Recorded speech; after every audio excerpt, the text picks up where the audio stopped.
All right, all right, all right. Shalom, shalom, shalom. Yasha'Allah, Congregation of the Mighty, coming back at you with another Wednesday steak night. Tonight we're going to get into a little bit of good steak. We're going to bring out some history, give you some understanding on the brother Cornelius, that he is an Israelite of various tribes and what we're going to get into tonight. This part, we're going to get the history and give you some understanding on the Roman centurions, the way they did things, who was involved with them, and things like that, to prove that Cornelius was a devout man that feared the Most High, right? And that's what it says in the book of Acts, the 10th chapter. So we're going to go through the first half tonight, let you guys get some understanding on that. And then once we do that, then this Friday, bringing in the Sabbath, we're going to get you the part two. And within the part two, we're going to go through the precepts, the scriptures, showing and proving that Cornelius was, in fact, a devout man that feared the Most High, and that he was an Israelite. You know, not just the fact that he was an Israelite, but the fact that he did, and the Most High was dealing with this brother. So those are things that we got to understand, man. Before we get into anything, first and foremost, we're going to give all praise to Yahweh, Ba'Shem, Hamashiach, Yahawashi, and that's who the world ignorantly calls God and Jesus Christ, even until this day, 2,000 plus years later, right?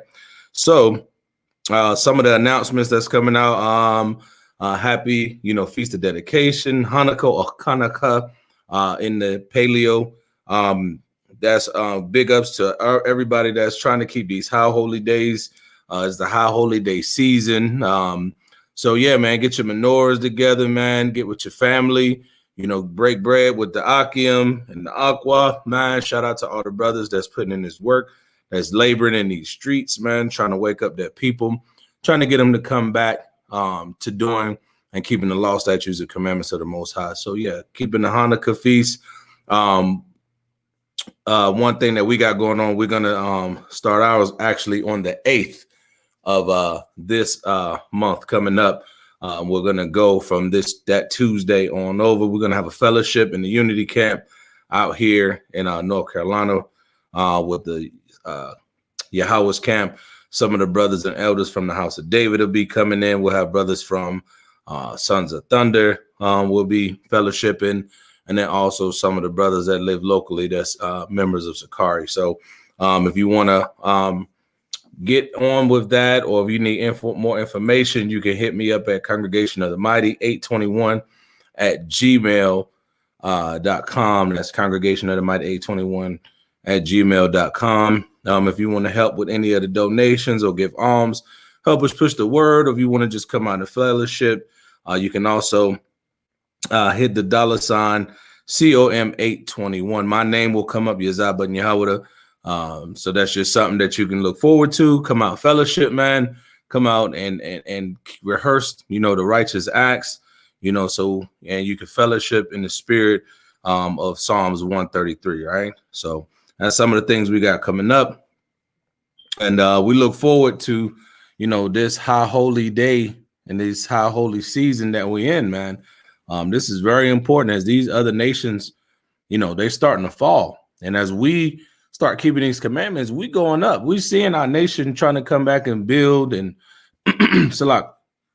come back and build and keep the laws of the Most High. And as we do that, these other nations will fall. They're going to stumble, right? And they're losing their grip on power and reality. At the end of the day, the Most High has called us as his chosen. So we need to rehearse these righteous acts.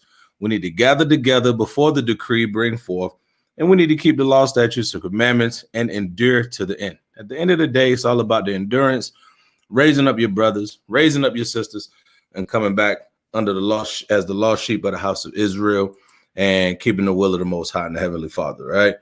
All right. So with that, I'm going to jump right into it. Like I said, we're going to get the first half. We're going to get some history. We're going to get some definitions. We're going to show you some articles. And things of that nature, showing you that Cornelius was, in fact, an Israelite. And this topic has been hit on several times, right? This topic has been talked about several times. So that's what we're gonna re-hit on it, right? And show you that, you know, the understanding that comes with it is at the end of the day, this brother was an Israelite. He was a devout man that feared the Most High. And what you have to ask yourself, because there's a lot of brothers that do security. It's a lot of brothers that was in law enforcement. That's in the truth. There was a lot of brothers that was, you know, Homeland Security, did, you know, details overseas for the military and things of that nature, and so on and so forth. So this will just give you some history, a little bit of breakdown, and we're going to get into a little bit of understanding dealing with the brother Cornelius. But at the end of the day, you need to be a devout man that fears the Most High and giveth much alms to your nation, right? So let's start with Colossians chapter 3, and let's get verse 17. And I'll be getting joined later on by other brothers that be coming in just to break bread and fellowship, and we'll just go from there, however the spirit of the Most High boo. All right. So this is the book of Colossians chapter 3 and verse 17. And it reads, whatsoever ye do in word or deed, do all in the name of Yahawashi, giving thanks to the Most High and the Father by him. So everything we say, every lesson, every breakdown we do it with the skill, power, and wisdom of Yahawashi. We're thankful that he allow us to be able to get the understanding of these precepts. Remember, through that precepts, we get understanding. So we're going to go into this. We're going to show some things, and, you know, hopefully you get edified and you can, you know, get your highlight out, take notes. You know what I mean? Always have your highlight on deck and get right. You know what I mean? So, but whatever we do in word or deed, we're going to give honor to the Most High, right? At the end of the day, it's all about his will and what he got going for us in these last days and how we need to get ourselves together and get right. You know what I mean? So let's go ahead and jump into Isaiah chapter 1. Let's get these scriptures in just to break the bread with the people, right? So we got the book of Isaiah chapter 1 and verse 3. The scriptures say, the ox knoweth his owner, and the ass his master's crib. But Israel doth not know, my people doth not consider, right? We don't consider things as a nation. We continue to go away backwards against the Most High. We continue to be emotional harlots, right? Every little thing that goes wrong in our life, we blame everybody else instead of picking up our bootstraps and girding up our loins under the authority of the Most High. That's why we read Colossians 3:17 first, because we need to understand that the Most High wants us to consider who we are. We need to consider his laws. We need to consider why we in this situation that we're in if we're not doing the things that he commanded and guided us to, which is only for our good, right? At the end of the day, the Most High has given us the wisdom and knowledge and understanding that have leaders that's out on the corners, that's teaching their people, that's trying to wake you up, pull you in, right? Bid you back to the marriage so that you can receive that salvation, or at least have a chance to get the salvation to walk it through the gates, right? We have to consider these things, especially in the last days, man. All right, verse 4. It's like it.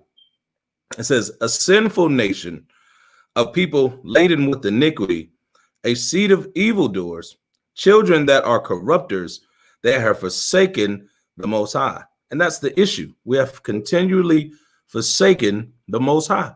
We only care about what we think is good, what we want to do with ourselves. You know, we worried about how we feel versus what the Most High has commanded of us, right? So the Most High said, we've forsaken him.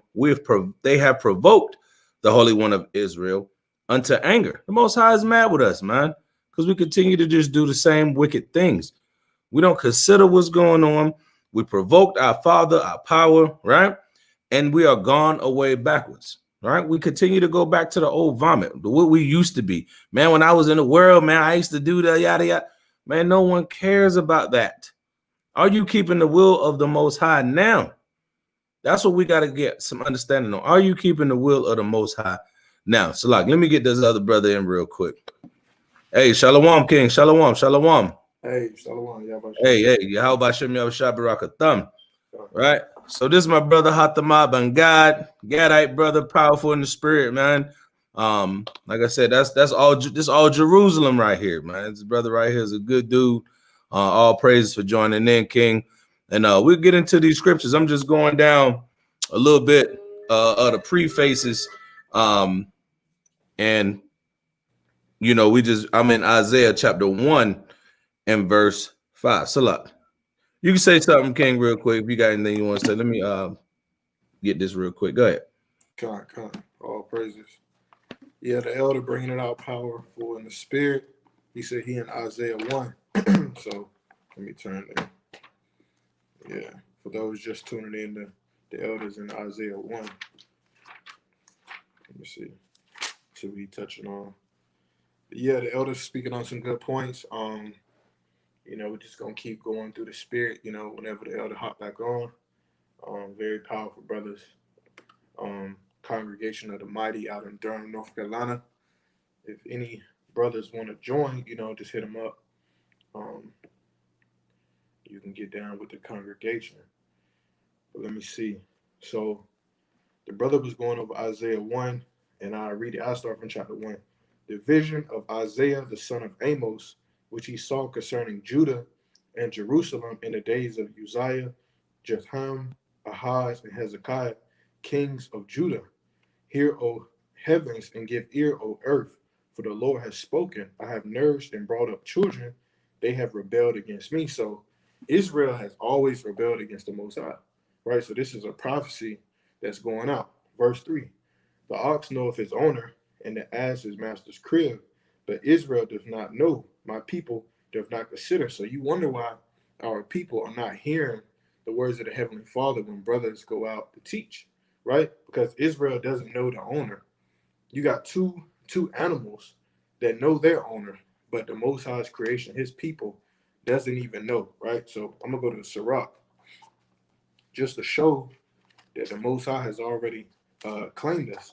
Sirach 17:17, right? And it reads, for in the division of the nations of the whole earth, he set a ruler over every people, but Israel is the Lord's portion, right? So Israel is the Most High's portion, but guess what? Israel doesn't even consider that we have a owner, which is the Most High, right? So verse 4, O sinful nation, a people laden with iniquity, a seed of evildoers, children that are corrupters. They have forsaken the Lord. They have provoked the Holy One of Israel unto anger. They are all gone away backwards. So we have provoked the Most High, the Heavenly Father, to anger, man. Think about when you provoke your father, your earthly father to anger, man. You get punished, right? You get punished, right? So we getting punished. And what's the punishment that we receiving today? The curses, right? Let's go to Deuteronomy 28 and 15, just to see how we provoke the Most High to anger and the punishments that we face today. So when you go to Deuteronomy, Salah, King. Salah, King. Can you hear me? Come. Yeah, but go into what you was about to go in, because that's real important, man. Go in what you was about to go into. So dealing with how we provoke the Most High to anger, right? Deuteronomy 28 and 15. But it shall come to pass, if thou wilt not hearken unto the voice of the Lord thy God, to observe to do all his commandments and his statutes which I command thee this day, that all these curses shall come upon thee and overtake thee. So the Most High has put curses on his people for the simple fact that we didn't obey him, right? God. So now we have to deal with the punishment of the Most High, right? And it's a terrible thing to be under curses. We rather be under blessings, right? So I'm gonna read some of the curses. Verse 16: Cursed shall thou be in the city, and cursed shall thou be in the field. So, you know, nowadays we call the city or the field, which is where people get shot and murdered, right? So we curse in the city. You know, you got black on black crime, you got police brutality. The Most High has put that on his people, man, right? All because we didn't want to obey the Heavenly Father, right? And thou shalt be cursed in the field. So when we talk about growing gardens and crops, the Most High cursed that, man. When we talk about in slavery, the Most High put that curse on us, all because we didn't want to obey. So the Most High is right in all his doings because we broke his commandments. Just like a father on earth will punish you, the Most High is going to punish us, being our Heavenly Father, right? God, all praises, man, and that's just basically the understanding that we got to come to. So when it said we have provoked the Holy One of Israel unto anger, right? And we've gone away backwards. See, all throughout our captivities, the curses that Moses put on us has happened not just one time. It's happened multiple times through multiple captivities. We were sold to the heathens. We was brought under duress. We was made to be servants and be under subjection to these heathens every time we went off. And the Most High said, we provoked him to anger. And why go away backwards, right? Verse 5, Isaiah chapter 1, verse 5, it says, why should you be stricken anymore? Right? You will revolt more and more. The whole head is sick and the whole heart faint. That's right. Everything we do we don't think about things. We just make rash and brash decisions real quick because it feels good, or we think that's a good thing. And the Most High has continually shown us, nah, bro, what is you doing? Sit down, right? You know what I mean? So yeah, I'm glad that you kind of hit on that point, because it makes sense. Sometimes we hear that and we don't understand why or how we provoke the Most High to anger, right? Let's get that Hosea 4:1. God. I'm over there looking for this thing. Matter of fact, I was going right to Hosea. Matter of fact. So Hosea 4:1, you said? God, Hosea chapter 4 and verse 1. Hear the word of the Lord, ye children of Israel, for the Lord has a controversy with the inhabitants of the land, because there is no truth, nor mercy, nor knowledge of God in the land.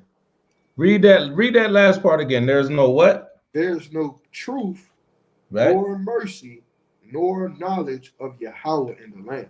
There's no knowledge of the Most High in this land, especially here. Especially here. The only knowledge that you're going to get of the Most High, thus saith the Lord, is the brothers on the corner. The ones that our people hate so much.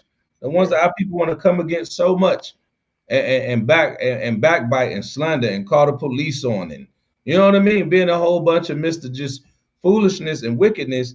They don't know the Most High, man. There's no knowledge of the Most High and the mercy that comes with knowing him, right? So when our people getting shot down, all these rappers getting put to death, right? All these women running around here getting shot in the foot. The same one they elevated themselves to get twerked on with. That's what the Most High doing, right?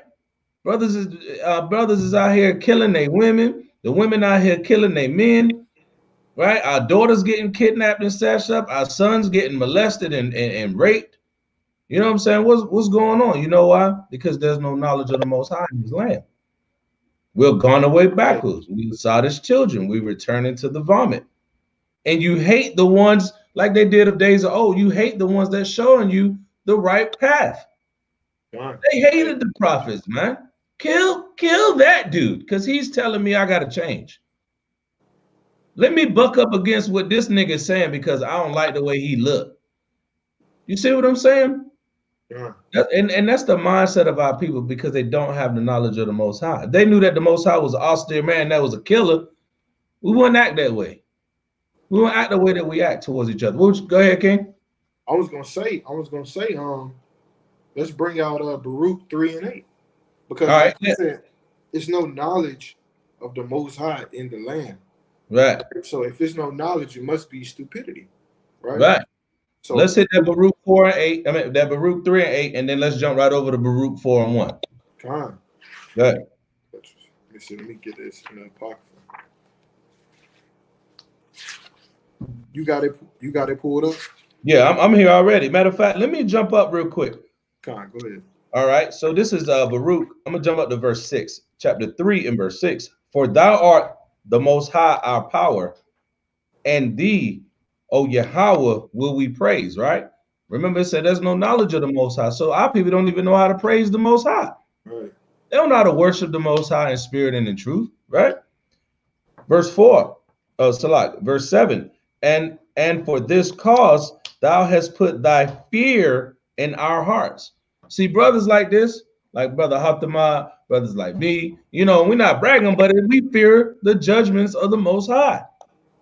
We are scared to have to be in the hand of judgment of the Most High, man. You know what I mean? So we do our lives like that.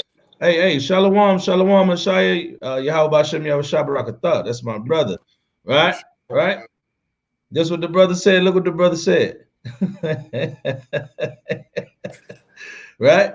And we're gonna break it down, man. All this whole book is about that, man. But we're gonna break down to that. We're gonna give you, like I said, we're gonna give you the history. We're gonna give you these first little precepts. And this first half of this, we're just gonna break down and give you the understanding of how things was during the time of Cornelius, during the time of Peter, during the time of Paul. What was going on in Jerusalem that would make Cornelius a so-called black man or a brown man, a man of color of nigger descent, right? Negro descent. We're gonna bring that out. We're gonna give you the first half of that tonight and give you some history, man. Give you a little archaeology with that. All right. Hey man, shalom to my brother Hashaya Ben Yahweh, man. Good brother in the spirit, man. All praise Yahawashi Shabbat. Right. So Salak, I was at verse 7. Baruch chapter 3, verse 7. And for this cause thou hast put thy fear in our hearts, to the intent that we should call upon thy name. Whenever we get in the midst of something, even before we in the midst of something, right? Who we call on? The name of Yahweh. He's our power. Yahweh, thy power, right? I call on the Most High before I go to camp, before I go fellowship with this brother, right? Before we get on the road and go do the unity camps, before we celebrate the Hanukkah that's coming up. Everything that we do, we give honor to the Most High. We have to do that because we fear him, right? And then watch this. To the intent that we should call upon thy name and praise thee in our captivity. We praise in the Most High where? In our captivity, man. We are not free here, right? We're not free here. We're on the bottom of society. We are the second-class citizens. And I'm going to show you something when I get into how it was in Rome. Rome had a hierarchy of class, right? Just like when you call yourself an American, the rest of the world looks at you in a higher esteem. So in the ancient world, if you was considered a Roman, whether that be by ethnicity or by class in society, you were considered the cream of the crop, just like Americans are, or the British are in Europe, right? Or the Chinese man in Asia, right? So there's social statuses and there's hierarchies, and we got to understand those things and how we got to deal in this captivity. We're on the bottom, right? He says, and praise thee in our captivity, for we have called to mind all the iniquity of our forefathers that sinned before thee. So we're paying for the crimes against the Most High, the Heavenly Father, now. That's why we're here. And we had to remember how our ancestors went off, right? When the Most High sent them prophets, they bucked up against the prophets, right? The same way they do us now. See, they don't look at us like prophets. The same way that they didn't look at Isaiah as a prophet. They didn't look at Habakkuk. They didn't look at Malachi. They told Christ, man, you ain't the Messiah. Moses, why you bring us out here, Nick? You see what I'm saying? That's the same spirit that goes on today amongst our people, right? They don't haven't called to mind the sin of our forefathers, right? But it's a few, it's 1/3 that's going to do that, right? Now this way you want it, right? Verse 8. Behold, we are yet this day in our captivity. We're still here, man. That is why I said in Deuteronomy 28:68, no man shall buy you. Nobody's going to be able to get us out of here. Many have tried. No one has been successful. We are still here. We came on a ship in chains. Try to leave the country you want to illegally. Guess how you coming back? Right. On the ship in chains. You're not free, right? It says, behold, we are yet this day in our captivity, where thou hast scattered us for a reproach and a curse. Didn't you bring that out earlier? For a reproach and a curse. The brother went into the curses in Deuteronomy, right? Why? Because we offended the Most High, right? And to be subject to payments. How many bills you got to pay, bro? Too many. Hey, too many. Too many. I'm right here. Let me bring this out real quick. Bring it out, King. This is the book of Haggai, chapter 1 and verse 6. Right. Ye have sown much and bring in little. Read that again. Haggai chapter 1, verse 6. Right. Ye have sown much and bring in little. Little, man. We work hard, bro. Every time hey, where you coming from? I'm coming from work. What you doing, bro? I just got off work. You know what I'm saying? And we striving to keep the laws of the Most High. We ain't worried about the money. We know we looking for a bigger prize. We looking for that penny in heaven. That's what we looking for, that rulership. But while we're here, we are subject to payments, man. We got to go to our oppressors for everything as a curse and a reproach for offending our God, right? And not being devout men that fear the Most High. We have not been that. So as we come back to that now, okay, I'll make sure I give alms. I'll make sure I break bread with the brother. I'm not going to do the things that my forefathers have done to prolong this. Now this affects my children and my children's children's children. You know what I mean? But go ahead, King. That's a powerful scripture you bring up. You got more on that, right? Come. Yeah. Ye eat, but ye have not enough. Ye drink, but ye are not filled with drink. You know what that's talking about? You know what that's talking about when they say you eat and you drink, but it's never enough? It's never enough because we don't have the Most High's words backing up. This is the food right here. Right. This is the water that's going to quench that thirst. You can have all that carnal, food and drink and live good, but you can always be thirsting for what? The truth, for the knowledge, man. All right? There's more on that, ain't it? Huh. Yeah. And I was going to harken on the point. Even with that, it's saying you're not even full because you're really scraping by. Because you refuse to get on the right-hand side of the Heavenly Father and actually be blessed with abundance. So instead, you rather be on the left-hand side and making bare minimum, scraping by. Right. And we say that all the time, man. Like, our people love being on the bottom. I don't get it. I don't get it, man. Our people love, like you said, just scraping by. But as long as that sin and that flesh feel good, they straight, bro. They gonna look at me and you like man, you crazy. I'm chilling, bro. Right. You know what I'm saying? I'm out here in the hood. I got my music going. I got the fat ass L. You know what I'm saying? My girl got the fat ass. That's how our people think, bro. And that's all they think about. They ain't thinking about the Most High. They ain't got no knowledge of the Most High, right? You had some more on that though, right? Come. Yeah. Here you go. But there is none warm, and he that earneth wages to put into a bag with holes. Right. So bring that out. Bring that out, King. That's going into that poverty that our people is in. Like the elder is saying, we constantly working. You know what I'm saying? And you working and you bringing in little, man. You're not bringing in anything because this is not your rest. This is literally our captivity. But our people have grown accustomed to what the white man is doing, man. Right. But the white man, he got it. He has it twisted, And I'm gonna bring the scripture out just to roughly paraphrase it. It says, "He that stealeth a man and doesn't return him where he is, it's the blood is on his hands, man." Right. So he that stealeth a man and selleth him, or if he be found in his hand, and be found in his hand. Right. These people, these Edomites, have literally took us, brought us on ships over in chains, and even enslaved the indigenous people that was here. Right. Refusing to give them back. So the blood is going to be on their hands. They have made it comfortable for us to be here. So our people is just freely staying here. But in the white man's mind, he got it so figured out, okay, I can keep him here to work for us. But literally not knowing that when Yahawashi come back, by the Spirit of the Most High, this man is going to be destroyed because he hasn't returned us from where he got us. He didn't make us whole again. There you go. He didn't make us whole again. He took everything from us. So let me pull that scripture that you just said. That's Exodus 21. Let me get 16. Exodus 21:16. I'll go ahead and read it. The book of Exodus 21:16. And he that stealeth a man and selleth him, or if he be found in his hand, he shall surely be put to death. You see that? But wait though, this is the other part of this, right?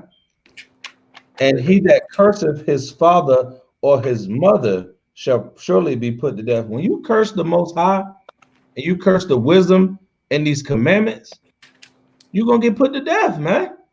That's what that's saying. You're supposed to honor the Most High. Why? By keeping his commandments, man. By keeping the commandments of the Most High. All right? Let me get another one on that. And if men strive together, and one smite another with a stone or with his fist, and he die not, but keep his bed, if he rise again and walk abroad upon his staff, then shall that smote him be quit. Only he shall pay for the loss of his time and shall cause him to be thoroughly healed. That means you got to pay when you harm somebody. There you go. There's a debt for doing that, to harming your brother, hurting your neighbor, not warning your brother and your neighbor. The Most High gonna require that at your hands, man. Right? So that's why we bringing this out, because you got to be a devout man. And you being a devout man, you're gonna fear the Most High. And you're going to want to be there for your brothers. You're going to listen to your brothers. You're going to edify them and help build them up and make sure his spirit right, and checking on them and call them, hey, man, I'm just calling to see what's good with you. All right.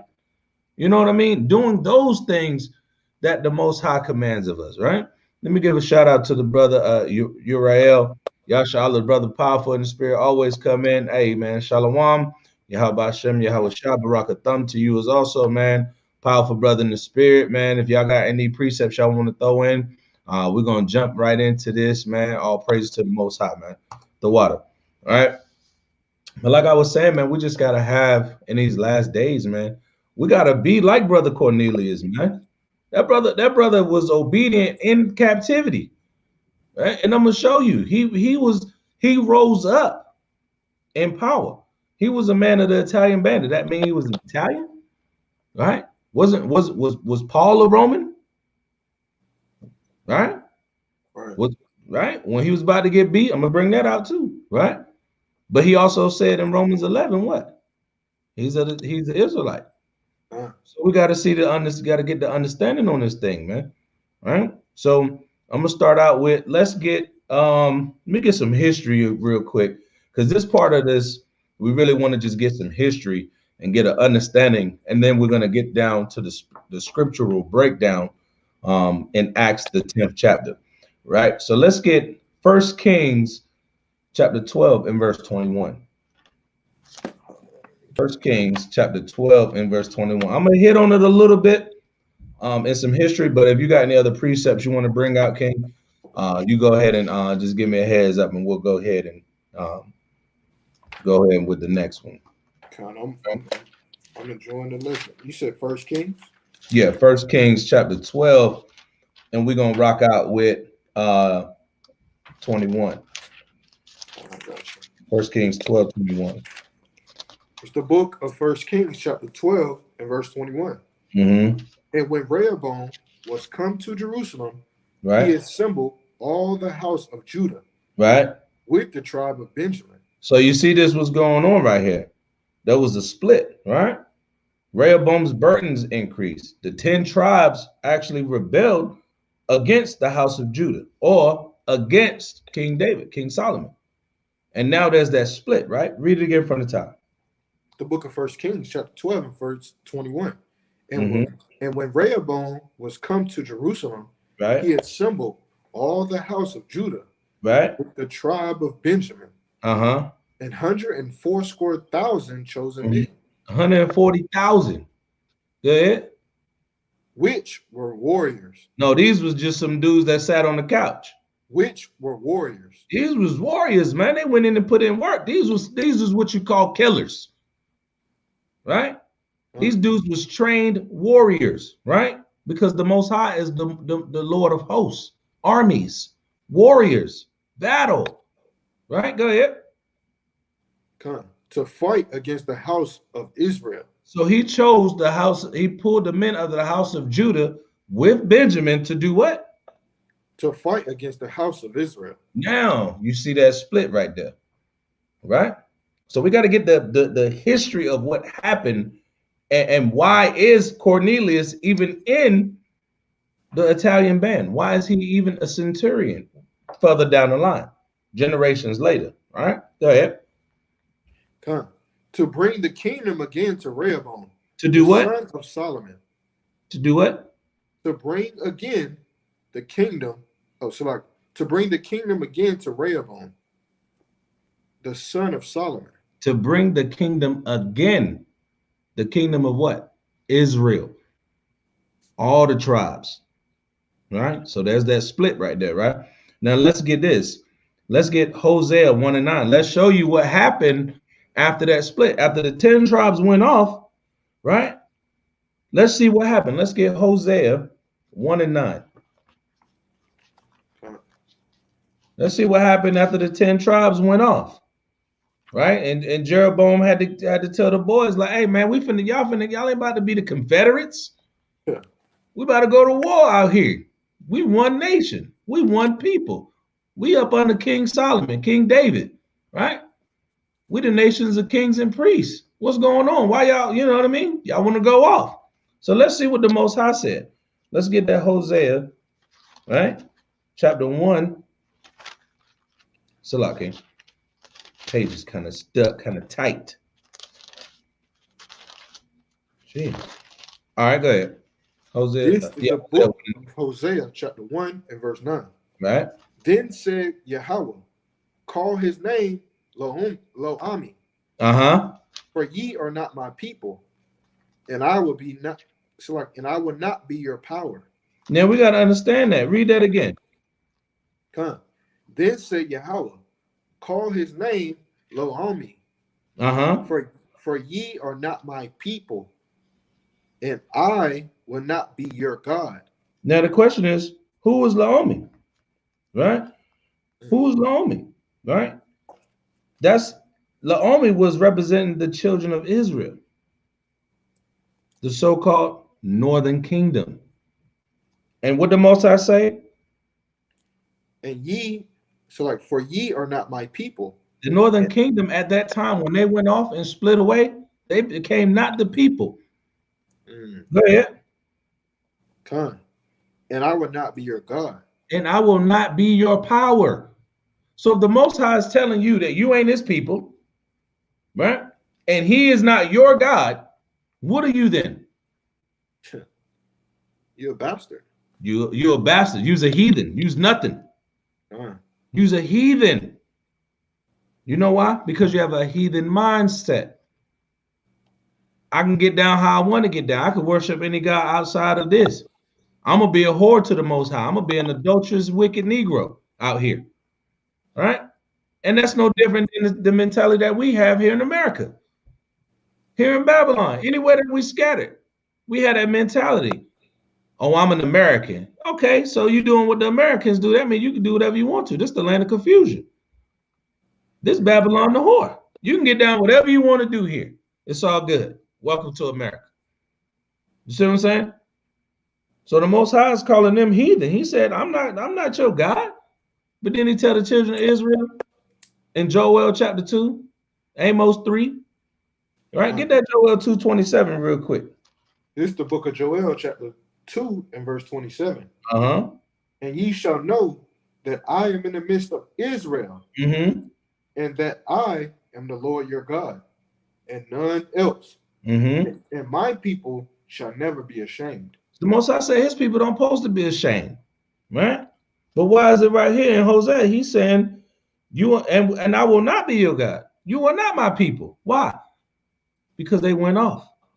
Now watch this. Let me show you the other part of that, right? Because that's the kingdom of Israel right there with Lo-Ami, right? Let's get Hosea 11 and 12. Let's get that Hosea 11 and 12. Let's prove something real quick. All right?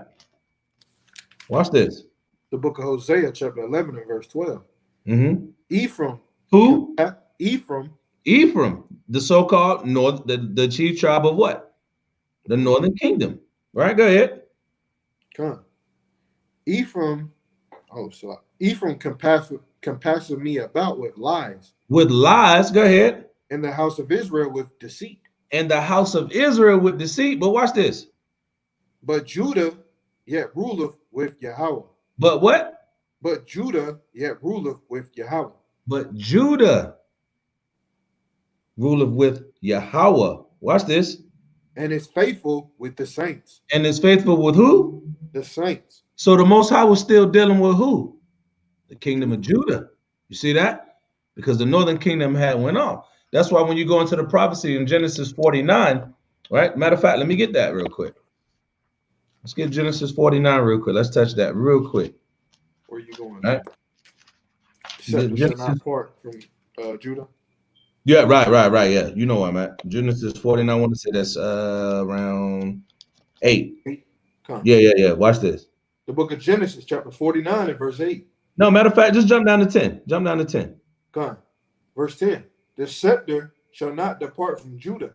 The what? The scepter shall not depart from Judah. What is a scepter? That is a symbol or an instrument to show rulership. You ever see the king with that stick in his hand, but it got like a globe at the top? It was encrusted, is made out of gold with the gem. That's the scepter. That means like, this is my order. I'm telling you what's about to go down. This is what y'all gonna do. I'm the king. That's the scepter. Read that again from the top, King. Genesis 49 and 10. Right? The scepter shall not depart from Judah. Go ahead. Nor a lawgiver. Nor what? Feet. Nor a lawgiver from between his feet. Until Shiloh come. Watch this. And unto him shall the gathering of the people be. Now, what we just read back in Hosea, the Most High said he was dealing with who? Judah. You see that? And now when we say Judah, guess what? That's encompassing the so-called more darker skinned or Negroid Israelites that lived in the southern kingdom, Judah, Benjamin, and Levi, the remnant of Levi, the priests, right? And they were living in Israel at this time as the northern kingdom was dispersed and was living like heathens. Sluggy. Right? So now, let's get this. Israel falls into idolatry. Let's get Hosea. Jump over to Hosea, chapter 4 and verse 17. Hosea 4 and 17. Book of Hosea, chapter 4 and verse 17. Right? Ephraim is joined to idols. Ephraim is what? Joined to idols. See, the Most High can't deal with you when you join the idols. Right? Go ahead. Let him alone. Do what? Let him alone. Most High said, hey, look, man. Them northern kingdom brothers, they in the midst of them idols, man. They worshiping other gods. They sacrificing to Baal. They all over the place. What the Most High tell the children of Israel, Judah? What he tell them? Read that scripture again, because this is heavy, man. When the scriptures is saying Ephraim, just like when it's saying Judah, that means the northern kingdom is Ephraim.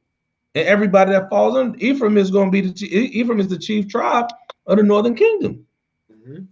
Judah is the chief tribe of the southern kingdom and the chief tribe of the whole nation of Israel, because that's the tribe of Mashiach.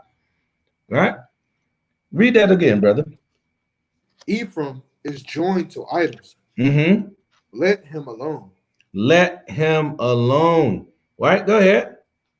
Verse 18. Their drink is sour. And what is the northern kingdom known for? A whole lot of what? Liquor. That liquor. Right? Look what they're doing to the Gadites. You're a Gadite, so you know what they're doing to y'all on the reservations, man. Look at the Mexican. He known the Issachar, right? Known for what? The cervezas. Right? They known for that. Northern Kingdom known for that. Judah, we drink too. Right? But the Most High is making that specific. Read that verse 18 again. Watch this. Their drink is sour. They have committed whoredom continually. They have committed whoredom continually. Go ahead. Her rules with shame. Oh, so like her rulers with shame do love. Give ye. Watch this. The wind has bound her up in her wings. Right. And they shall be ashamed because of their sacrifices. They shall be what? Ashamed because of their sacrifices. That's why the Most High said, let them alone. Hey, Salah. You see that split that the Most High putting in there? Leave them alone. It ain't time for them to do that. They got to go through what I need them to go through. I need you to be down in the land of Judea, right? Because I'm going to send the Romans down there, and I'm going to put y'all on point with them. But they're going to go into this dispersion, right? They're going to go into this dispersion. Let me see what the brother, hey, shalom, the brother Yashawan. Kwam Yashala, man. Powerful brother in the spirit right here. Let me pull that, what he got. Jeremiah 7. Let me pull that real quick. I'm right here. And just get this out of the way. Because see, we bringing out that history So you understand why people would say, "Oh well, Cornelius, the Italian." You don't know what's going on, man, because you don't know the history. You got to go back. You got to go back. You got to get it precept upon precept, right? Let's get that Jeremiah.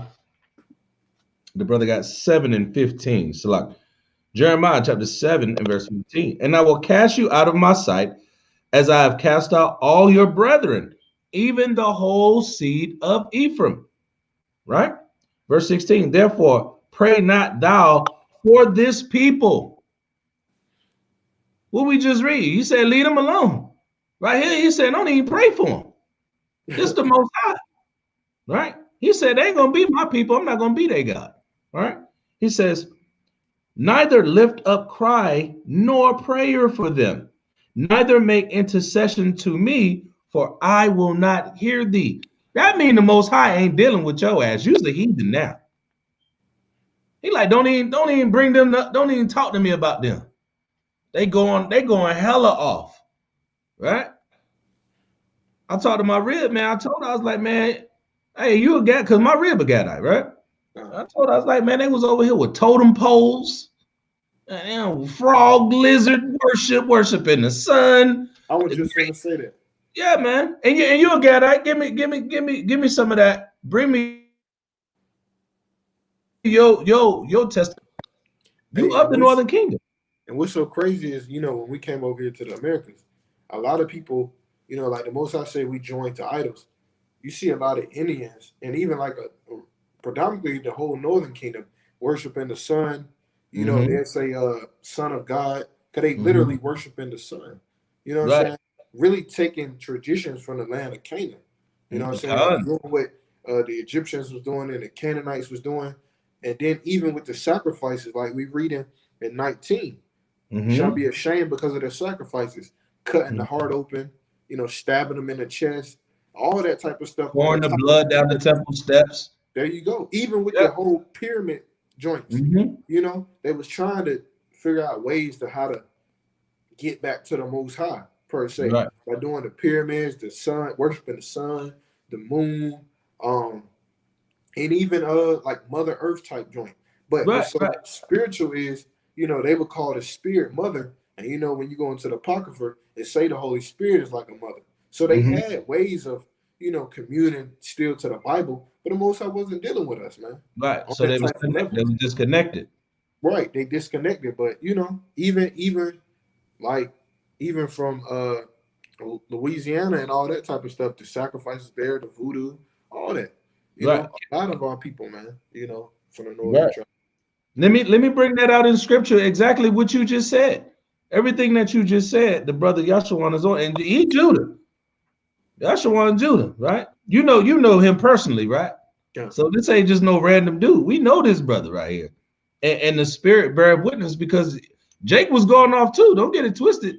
Judah was going off, but the degree that the Northern Kingdom was going off, right, is how we got that Gentile frame of mind, that mind state of we not the children of the Most High. That's why it's so hard for the Northern Kingdom here in the Americas to believe that they are chosen also. And that's why a lot of our people of the nation of Judah, tribes of Judah, Benjamin and Levi, hate the Northern Kingdom. They hate Northern Kingdom brothers, right? Especially if you speak a little Spanish or something. Oh my God, you is not an Israelite. You got to be a Negro only, which is foolishness, man. Because it's showing you, the scriptures show you the divide amongst the nations, right? Amongst the people, the tribes. Now watch this right here. Let me get verse 16 again. Therefore I pray not thou for this people, neither lift up cry nor prayer for them, neither make intercession to me, for I will not hear thee. Right? Verse 17. Seest thou not what they do in the cities of Judah and in the streets of Jerusalem? That's how I just said. This took place. This happened in both parts of the kingdom, right? And watch this. The children gather wood, and the fathers kindle the fire, and the women knead their dough. Watch this. To make cakes to the Queen of Heaven. What'd you just say? Right? And to pour out drink offerings unto other gods, that they may provoke me to anger. And what did we just read earlier? We've provoked the Holy One of Israel unto anger. See that? Verse 19. Do they provoke me to anger, saith the Most High? Do they not provoke themselves to the confusion of their own faces? Our people really lost that spiritual connection with the Most High. When we sacrificing unto idols and unto devils, because that's what you're doing. When you doing all these holidays and pagan worship, you sacrificing unto devils. Don't you pour your drink? Don't they come cook you the ham? Right? They bring you all the abominable foods on these so-called holidays. Those are holidays. That's satanic. That's against the Most High. Right? Watch this. Verse 20. Therefore, thus saith the Most High thy power, behold, mine anger and my fury shall be poured out upon this place, upon man and upon beast, and upon the trees of the field, and upon the fruit of the ground, and it shall burn and not be quenched. Verse 21. Thus saith the Most High, Lord of hosts, the power of Israel, put your burnt offerings unto your sacrifices and eat flesh. And the Most High cold, man. He cold.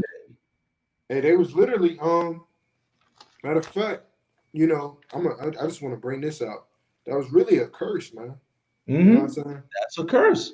You know, and so you know, today's time we use it for black on black crime, but Deuteronomy 28 and 54.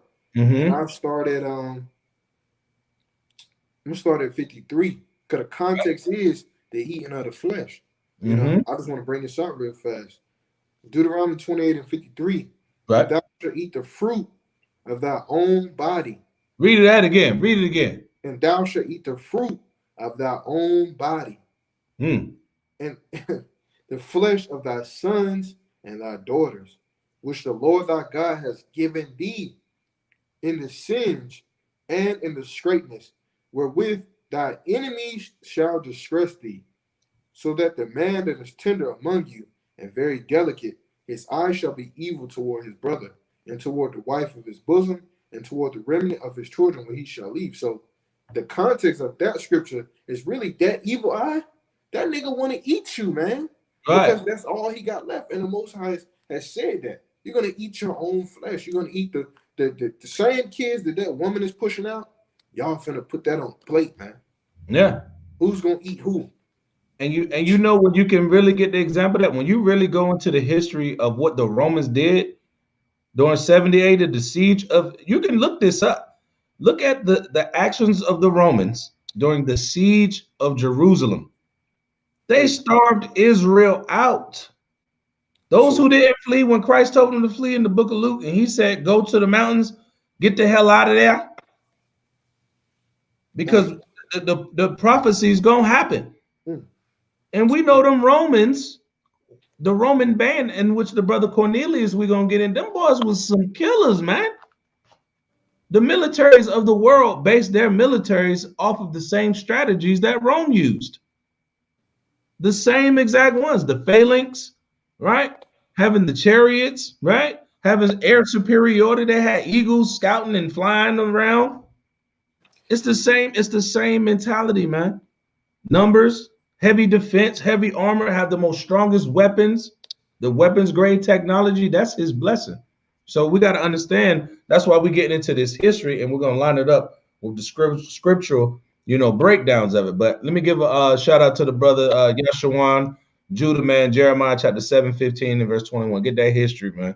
All praises. Go ahead, King. What was you about to say? I was going to say, man, people got to understand when the Romans and the Greeks came into power, so we know they were still Edomites, but they wasn't known on the earth at that time as Romans and Greeks, man. They was known as the nation of Edom. When they came in as the Greeks and then the Romans, man, they really just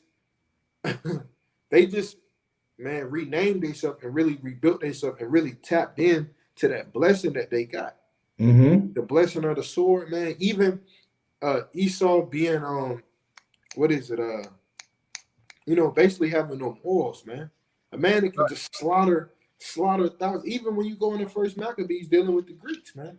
They came in and just ransacked Jerusalem, and made it a place of just to store weapons at, man. He took the whole city of David, a great nation, and just slew everybody in there, man. That's a vile people, man. That's a vile people. You know, like you said, they build it the same way today, man. The same way. And we got to understand something. The model that they built got them the Greek Empire. Model that they built of bloodshed and murder and robbery and deceit gave them the Roman Empire.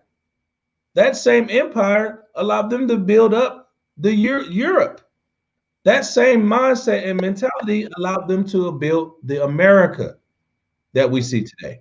Let me show you that. I want to land me back just right off what you just said. This is Genesis chapter 27 and verse 39. Matter of fact, let me get verse 38. Let me start there so we get the context of it. Genesis 27 verse 38. And Esau said unto his father, hast thou but one blessing, my father, talking to Isaac, right? Bless me, even me also, O my father. And Esau lifted up his voice and wept. So Esau was like dumb, stupid in depression right here. He's super begging, like, please, please give me, you know, whining, crying. You know how they do when ish don't go their way, right? They begging and pleading, right? Verse 39. And Isaac, his father, answered and said unto him, behold, thy dwelling shall be the fatness of the earth. Who out there in Beverly Hills? Who got all the top real estate in the banking and the loaning? That's Esau, right? And the dew of heaven from above, right? They're in a position of power and authority once they came in, right? But watch this. And by the sword shalt thou live, and shalt serve thy brother. And it shall come to pass, when thou shalt have the dominion, that thou shalt break his yoke from off thy neck. You see that? Now, if we go into some of these gun manufacturers and things like that, they're all white men. All of them. Kalashnikov, the AK designer, white boy. Colt, white boy. Gatling, white boy. All right? You gotta understand that thing. Smith, white boy. Wesson, white boy. Right? Ruger, white boy. Uzi, Israeli, white boys. You know what I'm saying? We ain't out here designing no guns. That wasn't our blessing. You see what I'm saying? We ain't designing nothing. You know, and even like you just said with that, man, even these stores, you know what I'm saying? Like last week I was saying, I used to work for Walmart. Walmart literally is named after, I think his name is Sam Walton. Sam Walton. Yeah, so you get the Wall from his last name, and you get Sam's Club, which is the same Edomite, from his first name. They literally, like the scriptures say, they name countries after their names. You know what I'm saying? They covered fields and name lands after their own names. And they do it by blood. Right, there you go. They do it with blood. Now watch this. I'm gonna hit you with something and we'll jump back on. I'm gonna jump off real quick. Like even with what you just said, right? Let me hit you with something. If they have to vote whether or not, like a town has to vote whether or not they want a Walmart to come into that town. You know what happens when Walmart comes to that town? Every other small business goes out of business. Oh yeah. You know why? Because Walmart has to guarantee the lowest prices. So if Walmart is saying, look, we got it for $1. They mom and pop selling it for $1.50. Guess who people gonna go to? We're gonna go to Walmart. We ain't gonna go, I ain't gonna go spend $1.50 more. 50 cents more. That's just common economics and business. So they can always push the little guy out. Guess what? They're always going to be on top. And who owns most of the mom and pop stores? People that's retiring, people that ain't really got a whole lot of capital. You know, they can't box with Walmart. You know what I'm saying? You can't box with Sam's Club. You go to the Dollar Tree, get $1 worth of tissue, right? You might get one good roll. Hey, you know what I'm saying? Maybe. Shalakia, Elder. Dollar Tree, you wouldn't think nothing get lower than Dollar Tree. You go to Walmart, the 4-pack of tissue is 68 cents. 68 cents. You lost. Dollar Tree selling for $1, man. And that's the Dollar Tree. You like, yo, I go to the Dollar Tree and come up. You look, you drop $20 at the Dollar Tree. You done came up. You walking out with bags. Right. Walmart, they're like, oh yeah, we got that for 68 cents. What? Dollar Tree got canned. I just bought one canned food for $1. You go to Walmart, man, it's 50 cents, man. You can't win for losing. I remember one time, not the sidebar. This is when I was in the world. I was drinking damn cow milk, man. They had gallon size cow milk for $1.50, man. Yeah. And now, man, I had like 3 cases, man, of eggs, man. Like 60 eggs, medium sized egg, $2. $2. You go to Walmart, Dollar Tree, you get 12 for $1. 12 for $1. Yeah. That's Esau, man. That's Esau. And that's why we're showing, because we're showing the history of what led up to Cornelius being in the Italian band, Cornelius being in the Romans. Why Peter had to come talk to him, why they had to make examples and show him what was going on, because he was just hired by the Romans to do a job, no different than us that work here in America. That don't mean I'm a so-called American. I'm American by citizenship, but I'm an Israelite by nationality or ethnicity. See what I'm saying? So that's why we're bringing out this history. So all these are good points, because it's gonna all fold in, but we got to get the history first and get understanding on what happened in the past, so we can understand when we come up to it and we start breaking the scriptures down. So now where was we at? Hosea 4:7. Let's get something right quick. Read that Hosea 4:17 one more time. And then I'm gonna get chapter 4 and verse 17. Right. Ephraim is joined to idols. Mm-hmm. Let him alone. Do what? Let him alone. Leave him alone, right? Now let's get Acts chapter 10 and verse 28. Let me show you something. Acts chapter 10, verse 28. Right? Watch this. Now, who is this talking about? This Peter. Matter of fact, start at verse 23, 10 and 23, and then jump down to 28. The book of Acts, chapter 10 and verse 23. Right. Then called he them in, and lodged them. And on the morrow, Peter went away with them. And certain brethren from Joppa accompanied him. Right. So Peter is visiting Cornelius, right? So we just wanted to get the context, right? Now jump down to verse 28. Now, if Peter, watch this, if Peter is visiting Cornelius, right? Tomorrow we're gonna make this move, brothers, right? We're gonna move out, right? We got somewhere to be. Watch this right here. Verse 28. And he said unto them, ye know how that it is an unlawful thing for a man that is a Jew to keep company or come unto one of another nation. Read that part again. That is a Jew to keep company or come unto one of another nation. But ain't he going to visit Cornelius? So right here, you're going to say, wait, Cornelius is of another nation. You know how Cornelius is of another nation? What did we read in Hosea 1 and 9? Ye are not my people. So Peter is of the southern kingdom, right? Cornelius was from the house of Israel. Peter was from the house of Judah, showing that these are two different nations. One is keeping the laws of the Most High in Judea, where the disciples and the prophets were. The other people were of the dispersion. And he now works for the who? For the Romans. Right? Now watch this. Let's prove it. Let's get Ezekiel 37, right? In verse 21. Ezekiel 37, verse 21. See, we laying it out for you, right? Laying it out. Ezekiel chapter 37, verse 21. Right. And say unto them, thus saith the Lord God, behold, I will take the children of Israel from among the heathen. Whoa. What the Most High say he was going to do with the children of Israel? I will take the children of Israel from among the heathen. From among the heathen, right? Go ahead. Whether they be gone. Whether they be gone, watch this. and will gather them on every side. You see that? And gathered them on every side. Why? Because they was dispersed. All right, go ahead. And bring them into their own land. And what is their own land? The land of what? Jerusalem.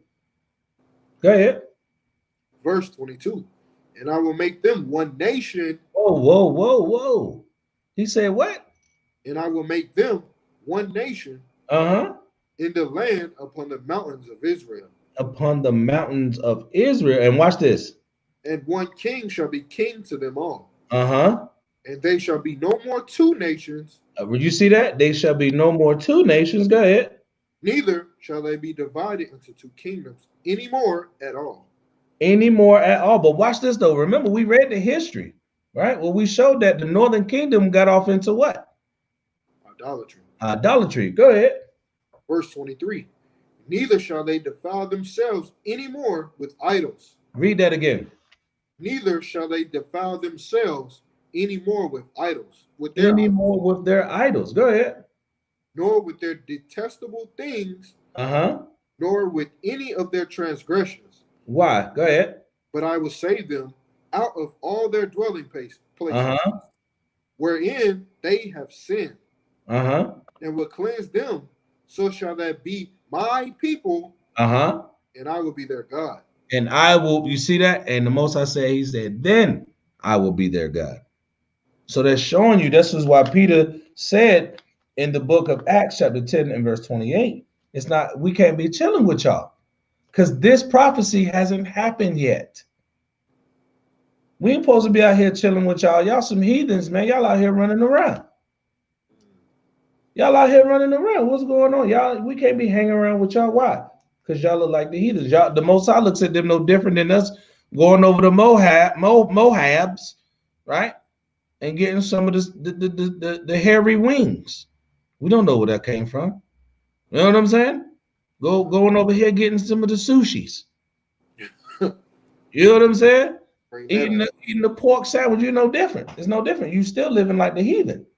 Right? So that's why the Most High said it was two nations. So Cornelius is the beginning of this prophecy. We got to understand that thing. Them dealing with Cornelius, Peter coming to visit him. Why is Cornelius coming to visit him of all people?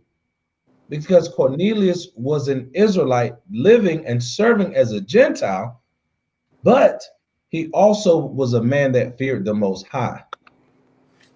All right? And he was a devout man, meaning he was honest. He had integrity. That's why he was able to rise to the position within the military that he did. You're not going to be a commanding officer in the military if they haven't tested your integrity. You know what I'm saying? At a minimum, they're going to at least say, hey, this dude can lead other people, right? So now let's get Acts chapter 10 and verse 1. Hey, Salakia, Elder. Go ahead. What you got, King? Even with hold on. I'll just roughly paraphrase because it's kind of long. Even dealing with Tobit, we know Tobit was from the tribe of Naphtali. He was northern kingdom. You know what I'm saying? And they went into the land of, they went in captivity under the Assyrians. Right. So by him doing that, Tobit still was righteous. You know what I'm saying? He still was righteous, even though he was in the northern kingdom. He was still giving alms, burying his people, visiting Jerusalem, visiting Israel. You know, he was doing all these things. So it's the same thing with Cornelius, tongue twister. You know, by still having faith in the Most High, praying, fasting, all these types of things. So like you're saying with Peter, man, Peter's bringing back, that's the beginning of the bringing back of the two kingdoms. Right. So, I think I know where you wanted to go. Is that you wanted to get Tobit chapter 12? I think it was 12. I think it's in chapter 1. It's he kind of gives his intro like verse 1 through 6 kind of. Yeah. It's all good though, you know. Yeah. No. This is important. This is important though. So let me get this. Yeah, go ahead and get that verse. Go ahead and get chapter 1 and 1. This is important. Because like you said, he still gave much alms even when he was in captivity, and he's of the northern kingdom. Right? But what was the rest of his brethren doing? Not doing what he was doing. That's right. Right? Bring that out. And then I got another piece I'm gonna jump over to. The book of Tobit, chapter 1 and 1. The book of the words of Tobit, son of Tobel, the son of Ananel, the son of Abdul, the son of Gabriel, of the seed of Ezel, of the tribe of Naphtali. Who in the time of Amasa, so like king of the Assyrians, was led captive out of Thisbe, which is at the right hand of that city, which is called properly Naphtali in Galilee above Asher. Above who? Tobit have walked all the days of my life in the way of truth and justice. And I did many deeds to my brethren and my nation who came with me to Nineveh, unto the land of the Assyrians. Right. That was right, Nineveh. Okay, so like Nineveh, unto the land of the Assyrians. And when I was in my own country, in the land of Israel, being but young, all the tribe of Naphtali, my father fell from the house of Jerusalem, which was chosen out of all the tribes of Israel, that all the tribes should sacrifice there, where the temple of the habitation of the Most High was consecrated and built for all ages. Now watch this. This right here is important right here. Watch this. Verse 5. Now all the tribes which were together revolted, and the house of my father Naphtali sacrificed unto the heifer Baal. See that? That's that idol worship. That's that going off. That's that they don't want to do what the Most High said. They revolted. There you go. Right? I ain't trying to do what you said. I don't want to keep them laws. I like being in captivity. That's it. Now that's a good opening to the brother Tobit. Now watch this. Jump over to Tobit chapter 12, because I was going to bring this out anyway. So it's perfect timing. Get Tobit chapter 12 and verse 8. Right? The book of Tobit chapter 12 and verse 8. Right? Prayer is good with fasting and alms and righteousness. You see that triple threat? That's the triple threat right there. That's it. That's the drive, the pass, or the shoot right there. Read it again. Prayer is good with fasting and alms and righteousness. Prayer, fasting, and alms. Them three. That's what makes you a devout man. Giving to others when you have it to give. Giving to the righteous man. Prayer, making supplication unto the Most High. Fasting, afflicting yourself. The Most High said that is good and righteous, right? Go ahead. A little with righteousness is better than much with unrighteousness. It is better to give alms than to lay up gold. Read it again. It is better to give alms than to lay up gold. It is better to give alms than to try to store up all the damn money for yourself. 401k. Right. You worried about 60 years from now. Right. I tap mine. Look, I don't know what's finna go on with that. We finna live for what we got right now. I'm gonna save up a little bit, but I need to go do this with my brothers. That's what it is, man. All right, go ahead. Verse 9. For alms doeth deliver from death. Read it again. For alms doeth deliver from death. You see that? Alms deliver you from death, man. Go ahead.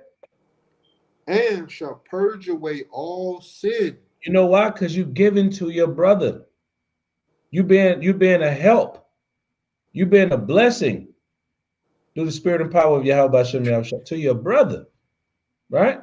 Hey, Elder, Yahawashi said, the greatest two commandments is love the Most High with all that heart, and love thy brother as thyself, man.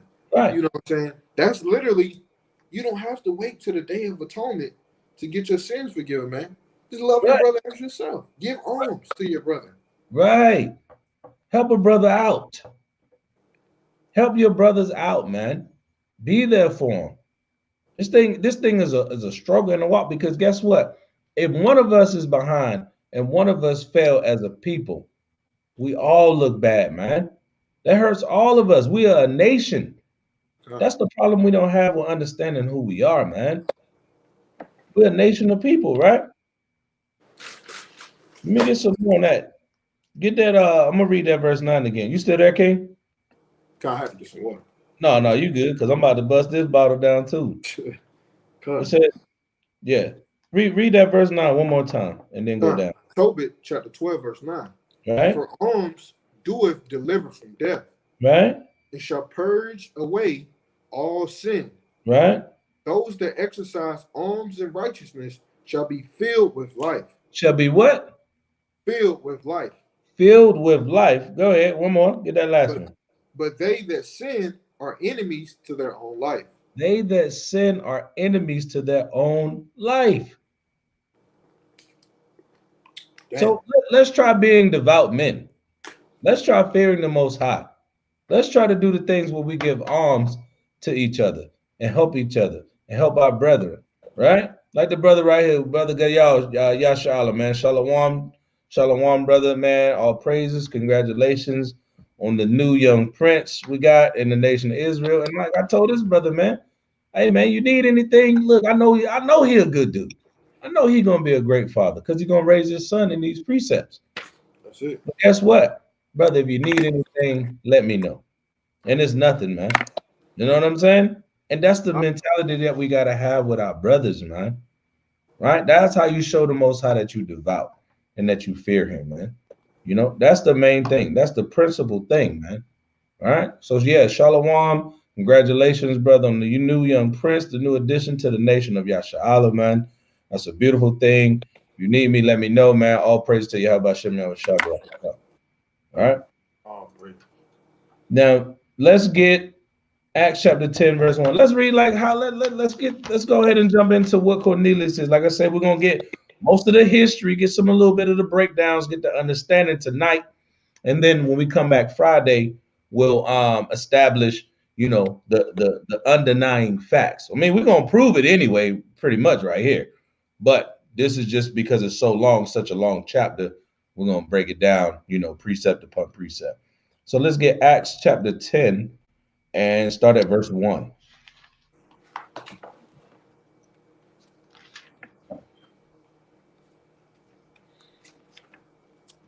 All right. The book of Acts, chapter 10 and verse 1.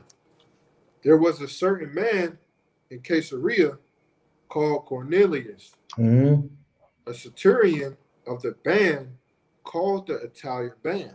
Now, what we got to look at right here is this.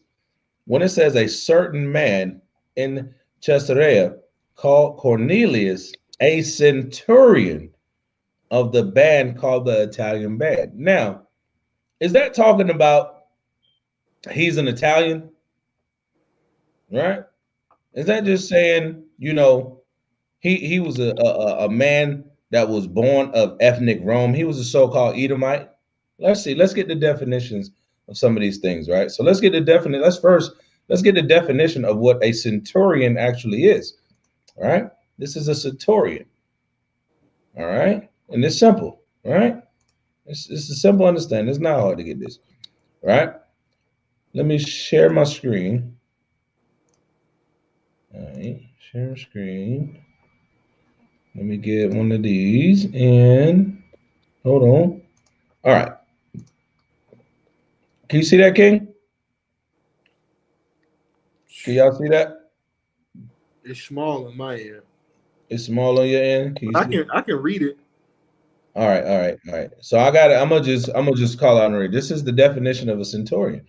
Simply put, a centurion, right, is the commander of a century or 100 men in the ancient Roman army. That was his job. That's all he did. That was his job. So what it's telling you that what he was doing in Acts chapter 10, verse 1 is telling you his job. Now, let's see. What is another word for centurion? Right? Oh, Salah, King, what you got, King? You about to say something? I was gonna say our people, they automatically think Rome Italian, and they think Edomite. He must be an Edomite, not knowing that you have Israelites that's in the American military. That's generals, that's captains, that's officers and soldiers, man. Like They Colin, don't go into depth of Colin a Powell. person's race. Right, like Colin Powell was a general. There you go. You see that?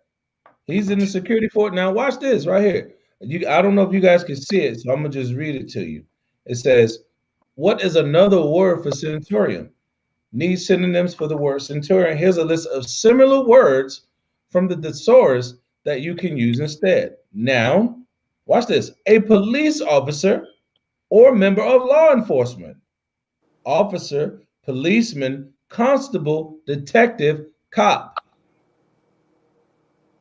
They were men that worked for the government. They were men who did policing. That's what the word centurion means, right? Let me show you something else, because you just said something that was real heavy, right? You said that the Romans, they was all over the place. They had an empire that was everywhere. So now watch this. I'm gonna pull up something else. All right, let me pull up something else. Let me grab another one. Hang on one second.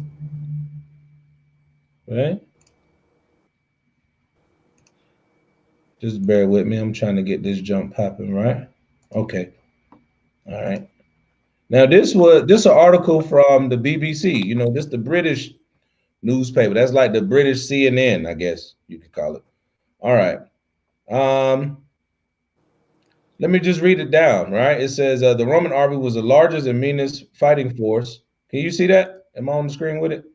Con, you on the screen with it. All right. It says the Roman army was the largest and meanest fighting force in the ancient world. One of the main reasons Rome became so powerful was because of the strength of its army, right?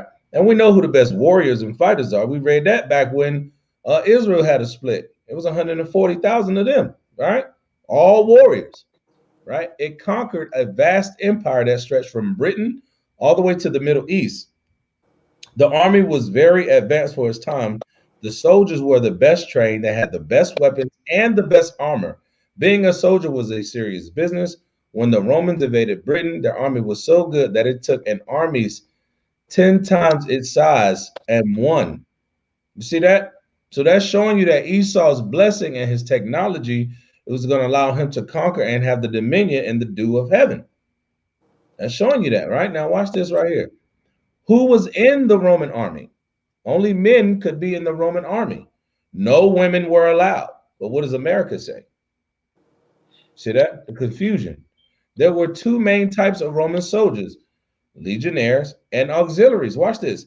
The legionnaires were the elite, right? What was Cornelius? He was a centurion. He commanded the legionnaires, right? The elite, the very best soldiers. A legionary had to be over 17 years old. Watch this. And a Roman citizen. You see that? He didn't say a Roman national or a Roman or an Edomite by blood. It said a Roman citizen. Every new recruit had to be fighting fit. Anyone who was weak or too short was rejected. Legionnaires signed up for at least 25 years of service. But if they survived their time, they were rewarded with the gift of land that they could farm. Old farmers often retired, blah, blah, blah, blah, blah. Now, an auxiliary, right? So these are men that are in the Roman army, was a soldier who was not a Roman citizen. You see that? He was only paid a third of the legionaries' wages. Auxiliaries guarded forts and frontiers, but also fought in battles, often in the front lines where it was the most dangerous. Now watch this. You see this little snippet right here? You see this little snip right here? Good. You see this white dude? And you see this black dude, don't you? Mm. You see that? Now watch this. I'm gonna show you how they put it right in front of your face. It says, this little snippet right here says, most soldiers in the Roman Empire came from countries outside of Italy. You see that? Most soldiers, so that means 51% or more, came from countries outside of Italy. There were soldiers from Africa. So it was those white boys all from Africa? France, Germany. Those were during the time of the Franks and the Germanic tribes. The Berbers also. Spain, we know that we was over there with the Moors. And watch this, and the Middle East. So everybody that was in the so-called Roman army was not a white boy. Okay? And that's an article from the BBC. So this is why we're showing you this history. So you get just a little bit of the understanding of what was going on. Now let's prove something. Let's prove that, hang on one second. All right, so now you see why I brought this out, because I'm trying to lay the foundation of the history, right? So now let's prove that being a Roman doesn't necessarily mean it's of bloodline or going back to the kingdom of the Edomites, or you're one of those people. Roman was a citizen or a hierarchy in social class. And let's get it out the scriptures. Let's show you what one of the prophets said. Let's get Acts chapter 22, right? And we're in the same book, Acts chapter 22, and let's get verse 25. Acts 22 and verse 25. This is about Paul's citizenship, right? Okay. Start at verse, let me see something, Salah King. All right, yeah, just go ahead and get 25. And hey, Salaki, after you bring this out, I wanted to bring something out while you was talking on the laptop, man. Oh, you got something? No, what you got? No, you can bring that out. I just want to bring this out real quick. I don't mean to cut you off. No, go ahead, King. You good? Look, I went to the blue letter, right? Caesarea, because it's in the Roman army. So this is Caesarea.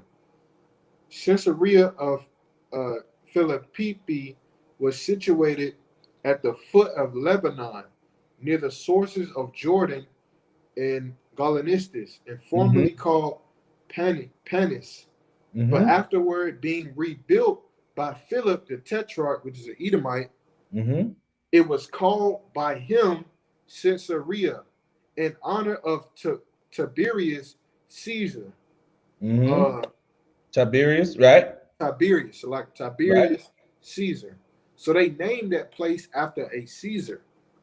But I went to Google, and this is what I got.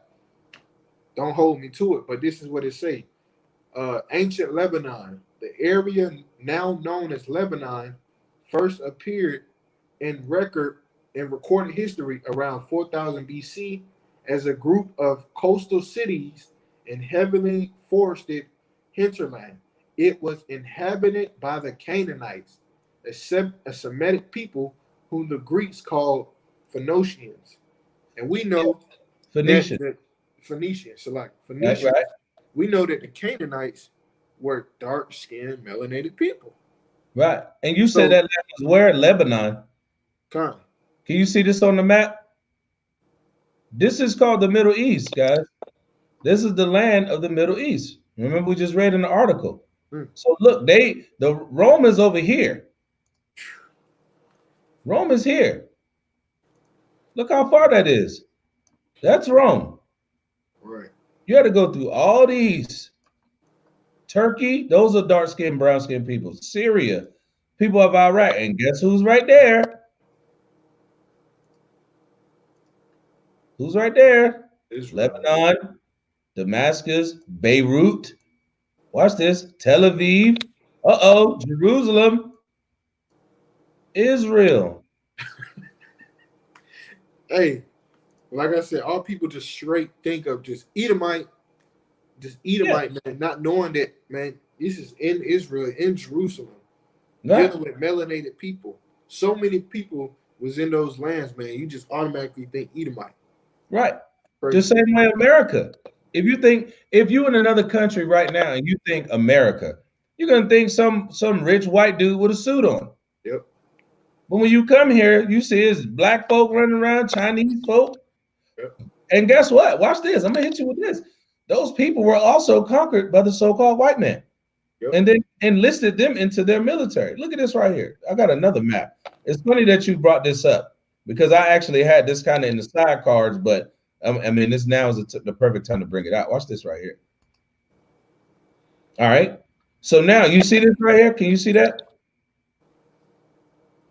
Rome has a social status. You cannot see it, or you can? It looks like it's the same Middle East photo that you had. Okay. Hold on. Wait. Let me do something. Let me pull this. Because I'm gonna show you this. All right, I'm gonna show you. This is gonna blow your mind right here. Right. See, being a Roman wasn't considered your race. Can you see that right there? It's up now. All right. So Rome, a social class in ancient Rome was hierarchical with multiple and overlapping social hierarchies. An individual's relative position in one might be higher or lower than in another, which complicated the social composition of Rome. You see that?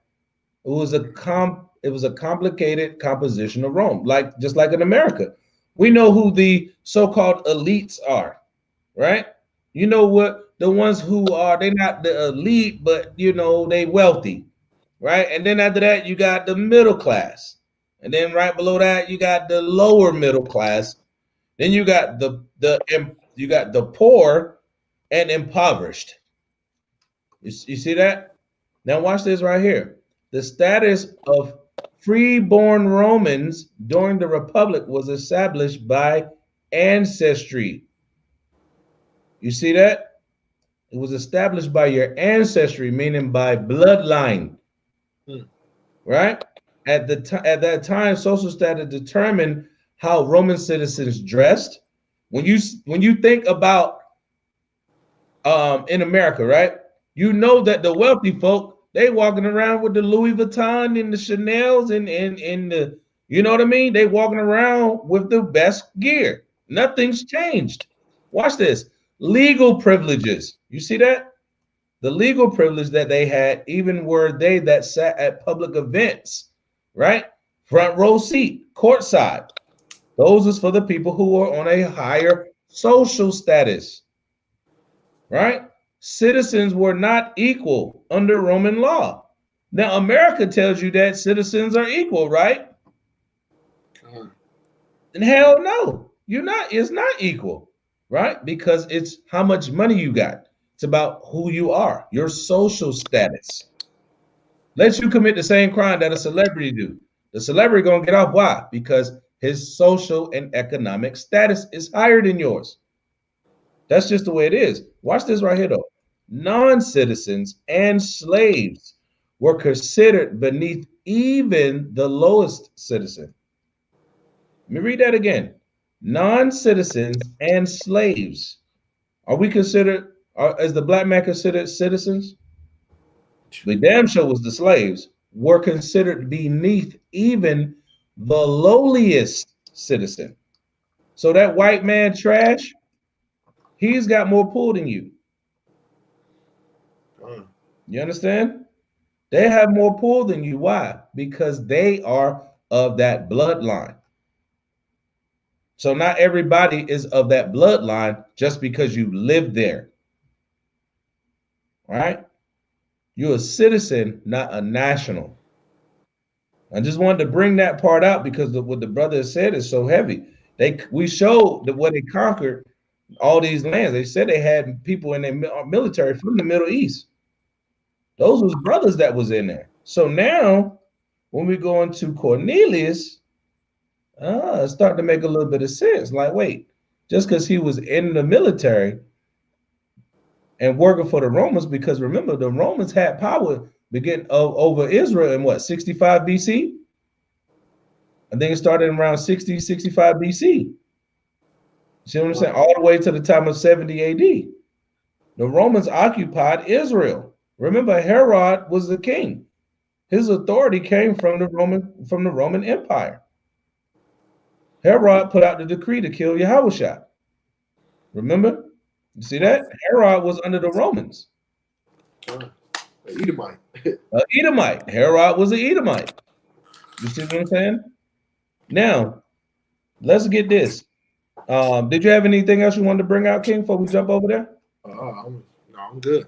No, that's a heavy point. I'm glad you brought that up because that actually tied into, you know, kind of what I was already going to go into. So that way they get in the full outline and getting the full understanding, you know, of what's going on with that, what's going on with the brother Cornelius. Let's get Acts chapter 22. And like I said, let's get 25, man. Let's get 25. Let's see, because wasn't Paul a Roman, right? Shalom, shalom, brother Zamon, shalom, brother Zamon. Hey, that brother right there, powerful, man. Coming into the streets, man. New to this thing, man. Been walking for a couple years, man. But all praises, man. Glad you in there. Yahawashi Yahawashi Barakatah, man. All praises. All right, let's get that. Acts chapter 22 and verse 5. I meant verse 25. King. And as they bound him with thongs, Paul said unto the centurion that stood by, is it lawful for you to scourge a man that is a Roman and uncondemned? Or yeah, that's right, uncondemned, right? So you see how he hit him, like they tying him up, right? They about to scourge him, they about to beat him. And you know what Paul said? Paul's smart, bro. Smart. Paul like, hey, is it lawful for you to is it lawful for you to be the Roman? Right? Uncondemned, innocent, not guilty. That's okay. You could do that, right? Go ahead. Verse 26. When the centurion heard that, he went and told the chief captain, saying, take heed what thou doest, for this man is a Roman. Whoa. You see how important that is? He said, this is why we're getting into that social class. Remember, Jerusalem is conquered by the Roman Empire. And he said, hey, man, be careful what you're doing. That dude is a Roman. That dude got a little bit of power. That dude's a publican out here. We better know what's going on when we, be careful what you're doing now. Right? Go ahead, watch this. Then the chief captain came and said unto him, tell me, art thou a Roman? Whoa, read it again. Art thou a what? A Roman? Paul, like, he went in the party, like, look, man, are you a Roman for real? Right? And watch this. Go ahead. He said, yea. He said what? Yea. Go ahead. Then and the chief captain answered, with a great sum obtained I this freedom. The chief captain said, look, man, I had to pay to become a citizen. With a great sum, it took me a whole lot to become a citizen, to be in the position I'm in. He had to buy his citizenship. What that sound like? Americans, man. Sound like America. You see that? You got to buy your citizenship. You got to get on the jump. You got to know who the 13th president was. You got to know when the 22nd Amendment came in place. You got to know all the 50 states by name. You can't have no background. And you got to pay for that. Read that scripture again. Verse 28. And the chief captain answered, with a great sum, obtain I this freedom. With a great sum, I bought this freedom. I'm able to be a Roman. Now watch this. And Paul said, but I was freeborn. I was freeborn. Now what did we just show you over here? What did we just show you right here? You see that? What did it say? Right? Let me show you. Let me get that. Where was it at? What was that said? Oh, yeah. Here you go. The status, watch this. The status of freeborn Romans during the Republic was established by ancestry. So he was born there. You see that? He was a born Roman citizen, but he was not an Edomite. Y'all see that? So you see how that is? So he had to be careful of what he was about to do to Paul, because Paul was a freeborn Roman citizen, meaning his social status, his class in that society was very high. Hey, Salaki Elder. Hey, they had to buy $5 Indians. Exactly. To even put a claim that they was daggone Native Indians, knowing they wanted the Indians. God. And they had to buy that. The $5 Gadite. Come on, bro. Right. We sold New York for some beans. Really? Come on, man. But that's what they say. So now we got to look at something now. He paid for his status. Paul was born a Roman citizen, right? He said, I'm a Roman. I'm a citizen. I'm a Roman. Let's get Romans 11 and 1. Let's get Romans 11 and 1. Now something ain't lining up there. Paul saying, look, man, I'm a Roman. You better be careful what you do to me. I was born there. Right? Hey, can I start at let me do 9 and 3 and then I'll jump to 11 and 1. Absolutely. Good. Absolutely. Romans chapter 9 and 3.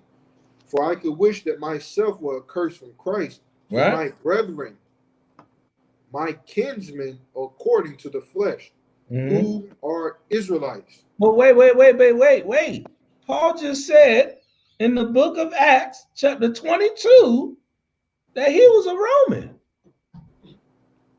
Right. Read it again. Romans chapter 9, verse 3. For I could wish that myself were accursed from Christ for my brethren, for my kinsmen according to the flesh. According to his flesh, he was a what? Go ahead. Whom are Israelites? Who are the Israelites? You see that? Right? Who are Israelites? So if Paul is saying, hey, I was born in Rome, but according to the flesh, I'm an Israelite, then Paul is simply saying he's a Roman citizen and he's got a job there. Just like I was born in America and I enlisted into the military. The same thing Cornelius did. There's no difference other than the distinct tribes in the kingdom that we come out of, northern or southern. You see what I'm saying? That's what Paul is saying in that. Right now, he already established that he doing this according to the flesh for his brothers who are Israelites, right? Go ahead. You may finish that off? Yeah. You can definitely go ahead. Yeah, finish that off, and then we'll jump over to 11 and 1. To whom pertaineth the adoption, and the glory, and the covenants, and the giving of the law, right? And the service of God, and the promises. And the promises. Now let's get Romans 11 and 1. No, Matt, no. Let's get 10 and 1. Get that 10 and 1. We're gonna jump. We're gonna hop, skip each one. Hey, Romans 10 and 1. Brethren, my heart's desire and prayer to God for Israel is that they might be saved. So if he a Roman citizen and he loved his nation, why he ain't say that about Rome? Right. Why he didn't say that about Italy? Why he didn't say, brother, my heart's desire and prayer to God is for Rome, is that they might be saved? But he also claimed that he was a Roman. You see what I'm saying? So I'm an American citizen, but I'm a Hebrew Israelite from the tribe of Judah. All right? Let's get that 11 and 1. All right. Romans chapter 11 and verse 1. All right? I say then, has God cast away his people? Has the Most High cast away his people? God forbid. Hell no. Go ahead. For I also am an Israelite of the seed of Abraham, of the tribe of Benjamin. Whoa, wait. Read that again. Read that again. We gotta get that again. I say then, has Yahweh cast away his people? God forbid.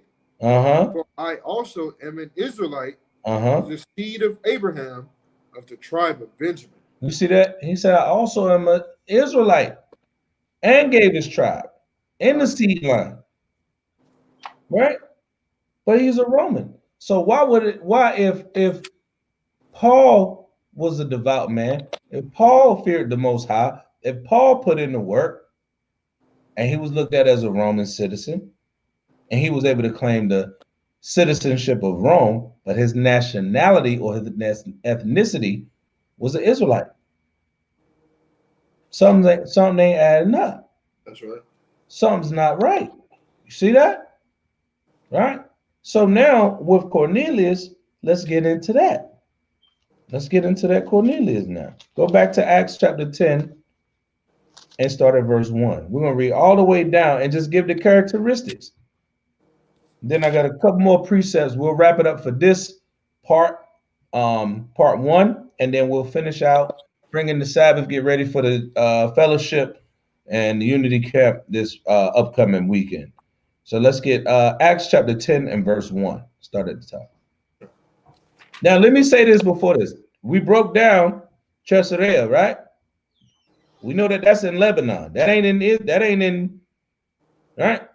Just because a name sounds Edomitish or Roman doesn't mean that that's what it is. Right? Ain't that wait, watch this. Isn't there a city called Memphis that we just left? Right. Memphis is a city in Egypt. Ancient Egypt. Isn't it in Alexandria, Virginia? Shoo. You see what I'm saying? That was in ancient Egypt? I think it's a couple cities called Jerusalem in America. They got the church in Philadelphia in the Bible. You broke up, King. What'd you say? You broke up a little bit. I said over here, when you go to Revelations, it said the church in Philadelphia. Wait, is there a Philadelphia, Pennsylvania? Wow, what's going on? Whole state called Philly. Right. What's going on? So just because a name is in a place doesn't mean that that's what it represents. That's right. We got to understand that thing. That's just basic maps and coordination and logistics. We gotta get that, right? Read the maps that's in the back of your book. Read them, learn them. Right? That's what they're there for. So to get you some understanding of where and what was going on. They show you. That's why those are there. They're there for you. Right? Ain't Lebanon and all that where we just was at on the map. The Romans got their soldiers from there. Those are dark-skinned people. Egypt, right? Africa, they had African soldiers. So you telling me that them was all white boys? Come on, man. Let's use wisdom, right? Let's get that 10 and 1. Salat, King, go ahead. Acts chapter 10 and verse 1. Right.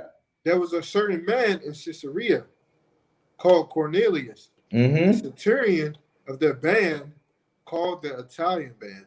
So we showed you where Caesarea was, right? His name is Cornelius. Does that automatically mean that he was a Roman? Peter and Paul were Israelites. They didn't have names like Ezekiel. You see what I'm saying? We got to understand that thing, right? A centurion, we showed you that's just his job. All right. And the Italian band simply means a band where the centurions make their mark or where they do their work, what they're in charge of, right? Go ahead. Verse 2. A devout man and one that feareth God with all his house. Now, that's showing you that this brother had wisdom. Because the fear of the Most High is the beginning of what? Wisdom. And he showed with all his house. So he had his kids in the precepts. You see that? He had his woman in this thing, if he had one. Right? Now watch this. Keep going. Oh, I'm gonna start from the top. Yeah, go ahead. Man, and one that feareth God with all his house, which gave much alms to the people and prayed to God always. Did what? Prayed to God always. Gave much alms to the people and prayed to the Most High always. Go ahead. Verse 3. He saw a vision evidently about the 9th hour of the day, an angel of God coming in to him and saying unto him, Cornelius. Salakia. Now, why is that? If this dude is a Roman Empire, Edomite, didn't you just read in Romans 9 that the service of God belongs to the Israelites? Ooh.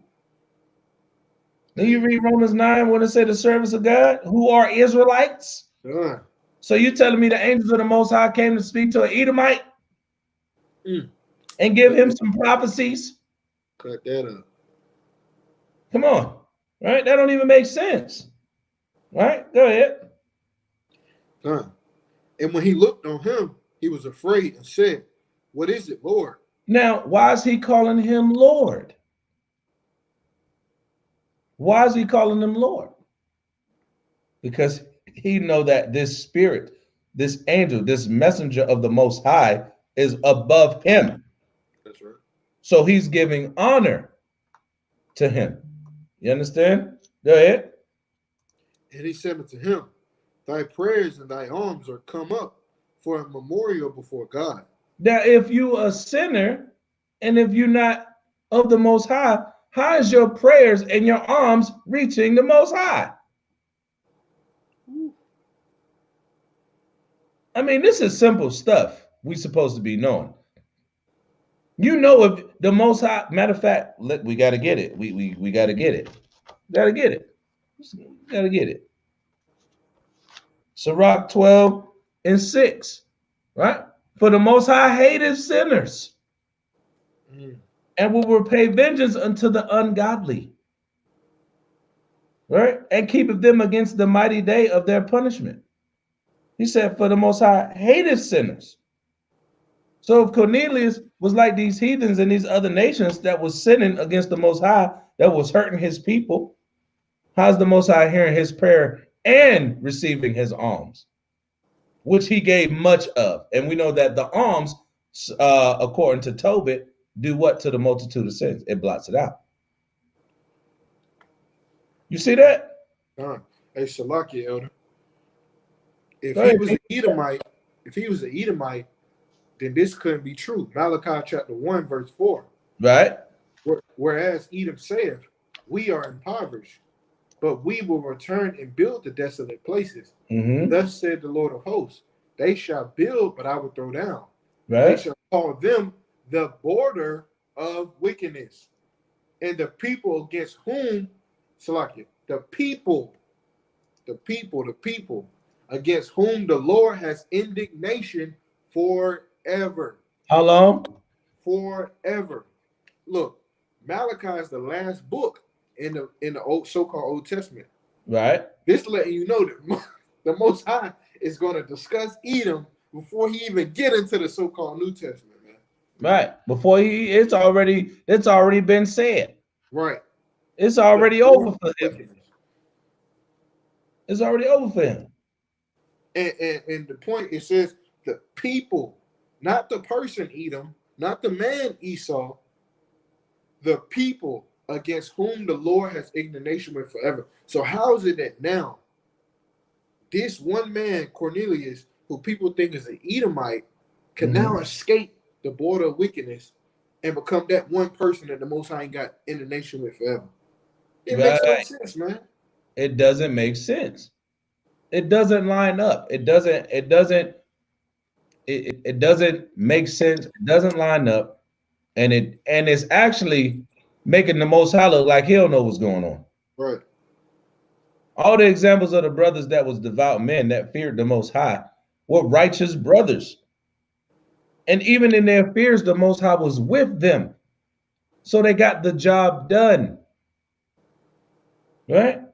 They didn't fall to you, and if you ain't gonna get confounded if the Most High dealing with you and you doing what he told you to do. You're not gonna get confounded. So this brother giving up alms. This brother said, "Wait, look at the checklist. Run down the checklist." The brother fears the Most High first and foremost. He fears the Most High.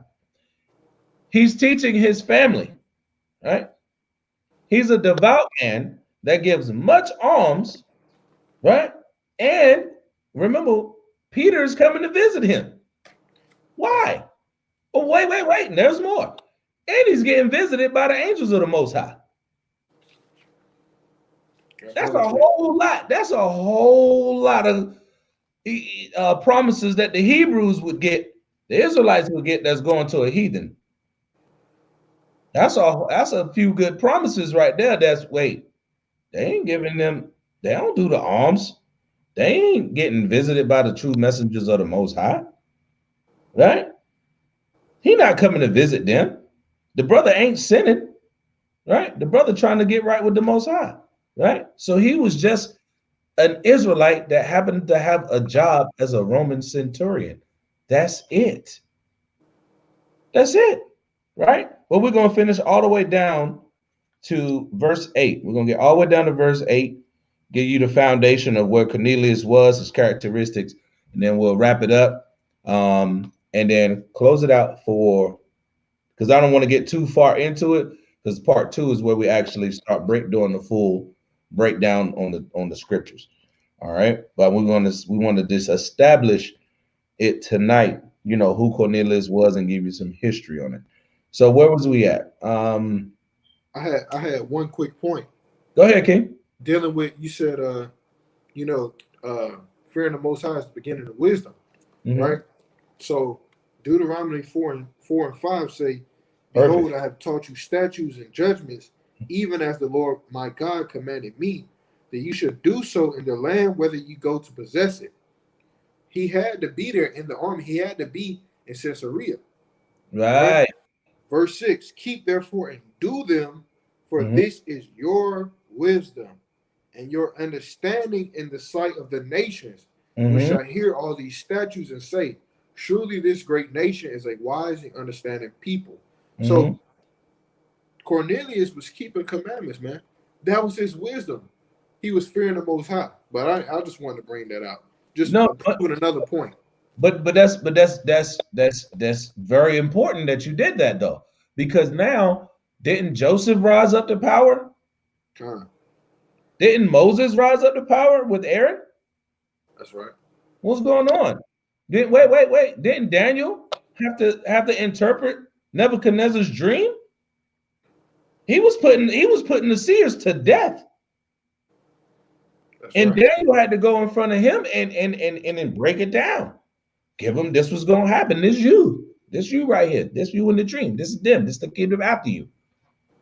Daniel did that, right? You see what I mean? And gave him status and wealth within the land of their captivity. That's right. Don't get it twisted. If you was a centurion, we just showed you what it was. You were a commanding officer. You're not going. First of all, you're not going to be a commanding officer even in the United States unless you got a degree, unless you have an education, unless you have wisdom. What you just read in Deuteronomy 4:6? This shall be your wisdom in the sight of the nations. So the Romans saw this Negro or this brown man of the northern kingdom of the nation of Israel and said, "Hey, this guy is wise. This guy whoops ass. We need to make him a captain, a leader, a ruler." Right. That's right. That's what happened, right? So that's a powerful example because the scriptures say, "This shall be your wisdom in the sight of the nations." The commandments of the Most High give us wisdom.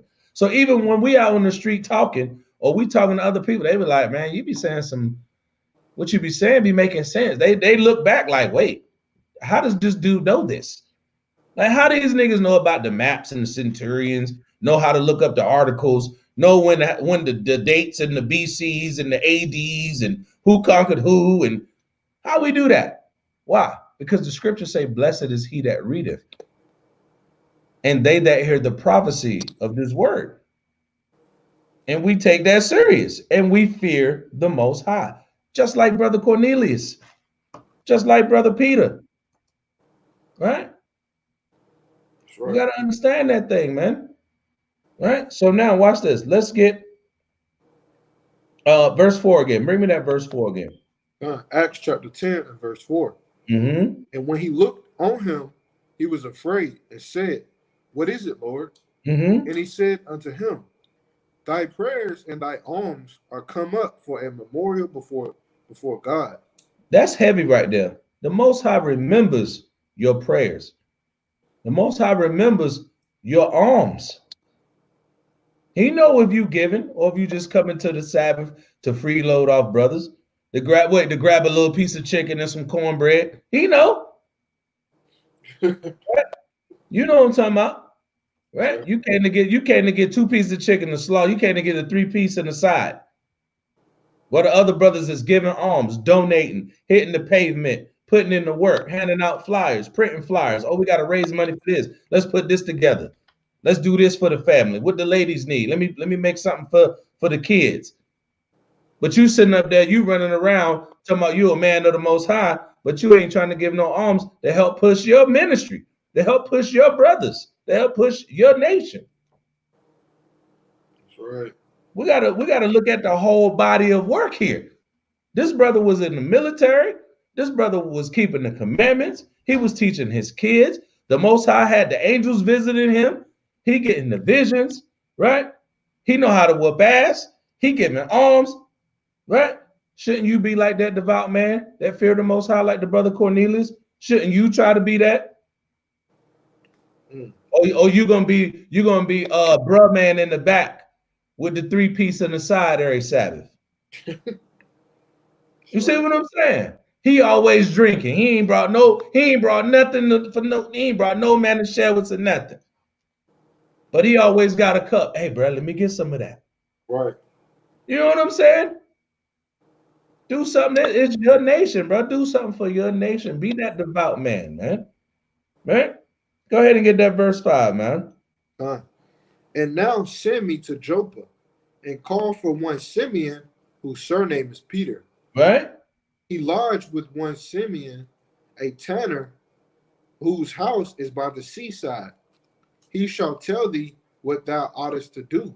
So you mean to tell me Simon Peter, the rock of the church, he's telling him to go see him, that dude, who we know was a devout, that must cut your ear off, shink. Right. Right, he cutting ears off. Which the dude he cut off ear was what? Edomite. You see what I'm saying? That dude was an Edomite. Now this he like, man, like going to see Peter. Get off Yahawashi, man. What's wrong with you? Yahawashi like, nah, just chill. We good. I got to do this. You see what I'm saying? Now, if this man wasn't a man of the Most High, why is the angel of the Most High telling him to now go visit the man who the church was built on, the rock of the church, Peter, the man who sacrificed himself and said, I'm not even worthy to die like Yahawashi. Crucify me upside down. That dude who gave his life for this. Are you telling me that this dude ain't got nothing to do with it? He's just a soldier in the Roman army? He's one of the oppressors? He's an enemy. When the scriptures say never trust thy enemy. We got to understand, man. It's just common sense. Just line it up. Precept. Go ahead, King. Acts 7:38, giving Peter's the rock of the church. Let's see who the church is. Acts 7:38. Right. This is he that was in the church. I'll read it again. This is he that was in the church in the wilderness with the angel which spake to him in Mount Sinai, and with our fathers who received the lively oracles to give it to us. The church that was in the wilderness was Israelites, man. God. So Peter was the rock of the church, was the rock of the Israelites, man. Right. Why would he be going to somebody that's supposed to be dealing with Israelites? Because he is an Israelite, man. Because he is an Israelite. Don't get with the church.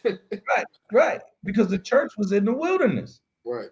See, that's the thing. It's so simple that if you try to do too much with it and you ain't dealing in the spirit and power of Yahawashi, it ain't gonna work. It ain't gonna work, and it's gonna go over your head, and you're gonna make it too difficult, or you're gonna make it too hard, or the Most High done put a stumbling block in front of you. He put a stumbling block in front of you, right? This brother ain't have no stumbling block in front of him. You know why? Because he was a devout man, and he did everything the Most High said, including number one, overall, fearing the Most High. How's the Edomite out here fearing the Most High when he claims that he is God? What's going on, man? What is happening here? Esau said he is God. Esau want to be on the mountains. He want to be above everybody. Right? He want to play God so bad. So if this man was an Edomite, right? Why would the Most High put him in a position where he gonna go deal with the man who the church is built on? Don't even make sense. It doesn't add up, right? Now watch this. Let's get what was that? Verse 7. Yeah, verse 7. Verse 7. And when the angel which spake unto Cornelius was departed, he called 2 of his household servants, and a devout soldier of them that waited on him continually. Mm-hmm. And when he had declared all these things unto them, he sent them to Joppa. Now this story is going to continue where he sends them to Joppa. They're going to meet up with Peter, and we're going to get into that part 2 of this. This is a heavy lesson, but the lesson is so heavy that it's common sense. The lesson is so difficult that once you start just reading it and getting the understanding, getting the history on it, it makes sense that the brother Cornelius was an Israelite, a devout man that feared the Most High and gave much alms. That's the gist of this. At the end of the day, like I said earlier, be like brother Cornelius, man. Be a warrior for the Most High. Be a servant to the Most High. Raise your family up in these laws. Be ready to listen to the oracles and see the prophecies that's coming, right? Deal with the other brethren. Go to the elder like he's going to go see Peter. Do all them things so you can get built up and be that devout man that the Most High wants you to be, right? That was the main point of this lesson for the first part, right? So go ahead, King. I know you got something you want to bring up. I was going to say, just, man, I don't want to jump ahead, but I was reading, and when you go to 13, and it says, and there came a voice to him, rise, Peter, kill and eat. Mm-hmm. And just looking at that from a spiritual standpoint, and just the point of when he says, rise, kill and eat, think about, like we were saying earlier, going into Hosea and First Kings, dealing with the splitting of the kingdom, man. Right. You know, the war that was going on. That's funny how the Most High would say, rise, kill. You know what I'm saying? Kill and eat. Because there's still that conflict between the two kingdoms, man. It was war. Right. You know what I'm saying? But he's making it symbolic as, you know, seeing unclean animals. You know what I'm saying? So I don't want to spoil the lesson for next week, but I just think I'm looking at it again, man. I never thought of it this way. Bringing it out like this, you know, it's powerful. Right. All praises, man. All praises, man. And see, that's the thing. I had planned to do this only because the brother Zamon, this brother right here, he's a prospect in the congregation, and he just said he just wanted some edification. I said, so we'll bring it out. You know what I mean? And that's the job of someone who the Most High put the Spirit on. If you out here trying to teach people, you need to be able to give an answer. Right. You need to be able to show these brothers, show these sisters, this is what's up. This is the understanding that I have of the scriptures. And if I'm wrong, then I can get corrected on that and I'll go from there. But the sincerity is to bring these brothers the truth. And the Most High said he's going to raise up his prophets to bring forth his word. You understand? So I only did that. We only reason why we even brought this out because I wanted to give the edification and also give the characteristics of what it takes to be a brother Cornelius. Don't just look at Cornelius, Acts chapter 10, and just like, well, that's an Edomite. No. What is this all about, bro? What else is going on? You know what I mean? Right. What else is going on? And matter of fact, let me get this. The brother Uriel Yashala put something up. Let me get that real quick. 1 Thessalonians, right? Let's get it. And see, this is what I'm saying. Like being able to interact with brothers like this, being able to get your questions answered or have your precept written out. That give you enough momentum to make it to the next one. Make it a day or two. Because you're getting these precepts. What the scriptures say? Prove all things, right? And hold fast to that which is good. prove all things and hold fast to that which is good. You can't just be like, yeah, Cornelius was an Israelite, and that's it. Close the book. Don't worry about it. What's going on? No. Open the scriptures up, give them a breakdown, right? And give them some understanding. Now, I'm gonna say this, right? If you got edification, right? If you got understanding, at least just from a historical standpoint, right? If you in the chat, I want you to put at least a 1. Just put a 1 in the chat.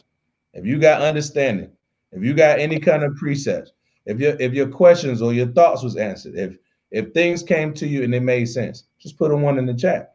We know we did our job. You see what I'm saying? I know I did my job. Why? Because I showed my people, man. The Most High put a spirit on this brother. Like this brother, I got brothers that's supposed to come on, right? And I'm just giving you an example. I had brothers that were supposed to come on tonight, right? But brothers had obligations come up. You know, this brother hit me up like about 2 hours before the joint. I had put the joint out like 5:30. He's like, what's going on? Like, man, I can tell you just got off work. I was like, you gonna jump in tonight? He's like, yeah, I'm there. Powerful brother in the scriptures. You see what I'm saying? Bringing out the precepts. You know what I mean? Uriel in the building. Look, got the 1. That's all I need is 1. I need 1. And we've done what the Most High asked us to do. You see that? That's the spirit and power of Yahawashi, man. Because we striving to be devout men of the Most High by fearing Him, keeping His commandments, and being brothers and giving much alms. So you know what I'm saying? So that's the first part of this Cornelius Acts chapter 10 breakdown. We're gonna finish it up Friday. Start it off at about 9 o'clock. Invite your people, share the page, tell them to come on in, and get with it, man. Let's help build up this nation, man. You got anything else you want to bring out, King, before I go through the little announcements? Shoot. No, I'm good, Cam. No, I'm good. Hey. Great lesson, powerful lesson through the spirit of Yahawashi. Hey. Come, right? Speaking from a southern kingdom brother to a northern kingdom brother. Hey. See that? All love, you know. Right. I ain't Peter. You know what I'm saying? He ain't Cornelius, but we trying to bring our nation back together, man. Hey, that's the spirit. Hey, that's crazy how it's just me and you tonight, Northern King. Hey, that's right. Hey. That's the spirit. You see that? Right and it was, and I enjoyed doing this, man. I enjoy doing this, man. It's this for the people, man. This is about the nation, man. It ain't about nobody else. It's about the Most High and Yahawashi. Period. That's it. Right. So with that, man, let me see what we got going on. So, if you want to get in contact with me or the Congregation of the Mighty, you want to get built up, get into the studies and the schooling and the classing and all that, get on the streets and learn and teach and all that good stuff, you can contact me at Congregation of the Mighty 821 at gmail.com. Me or the deacon Hashaya will get back with you with that. Always make sure we get back with the people when they send us an email or anything like that. So that's Congregation of the Mighty 821 at gmail.com. If you want to give alms, be a devout man that fears the Most High, right? Like the brother Cornelius that we've been reading about, right? You can hit us on the Cash App if you want to help us out, help us push the word. We don't take tithes and ask for 10% of your check and all that, but we do appreciate any and everything that anybody does to help push the ministry. You can hit us up. My name will come up, Yazah, but Yahweh, my picture, you'll see all that. It's $COM 821 for donations, alms, help us for travel, ministry, purchases, cameras, memberships for stuff. Even this page costs us money. You know what I mean? So, and we pay out our own pocket, whether somebody else do it or not. So that'll always just help us out and give alms to help blot out sin, right? Hopefully everybody liked it. Plenty of comments, precepts went up in the chat, man. And the water for everybody coming in. Subscribe to the channel, share it on your page, help us push the message. Yahweh Ba'Shem Hamashiach, Yahawashi Barakatham to everybody who came in. From Yasharallah, as always, and we'll see you Friday, 9 p.m. congregation of the mighty. All right, with that, we're going to say shalom. Shalom.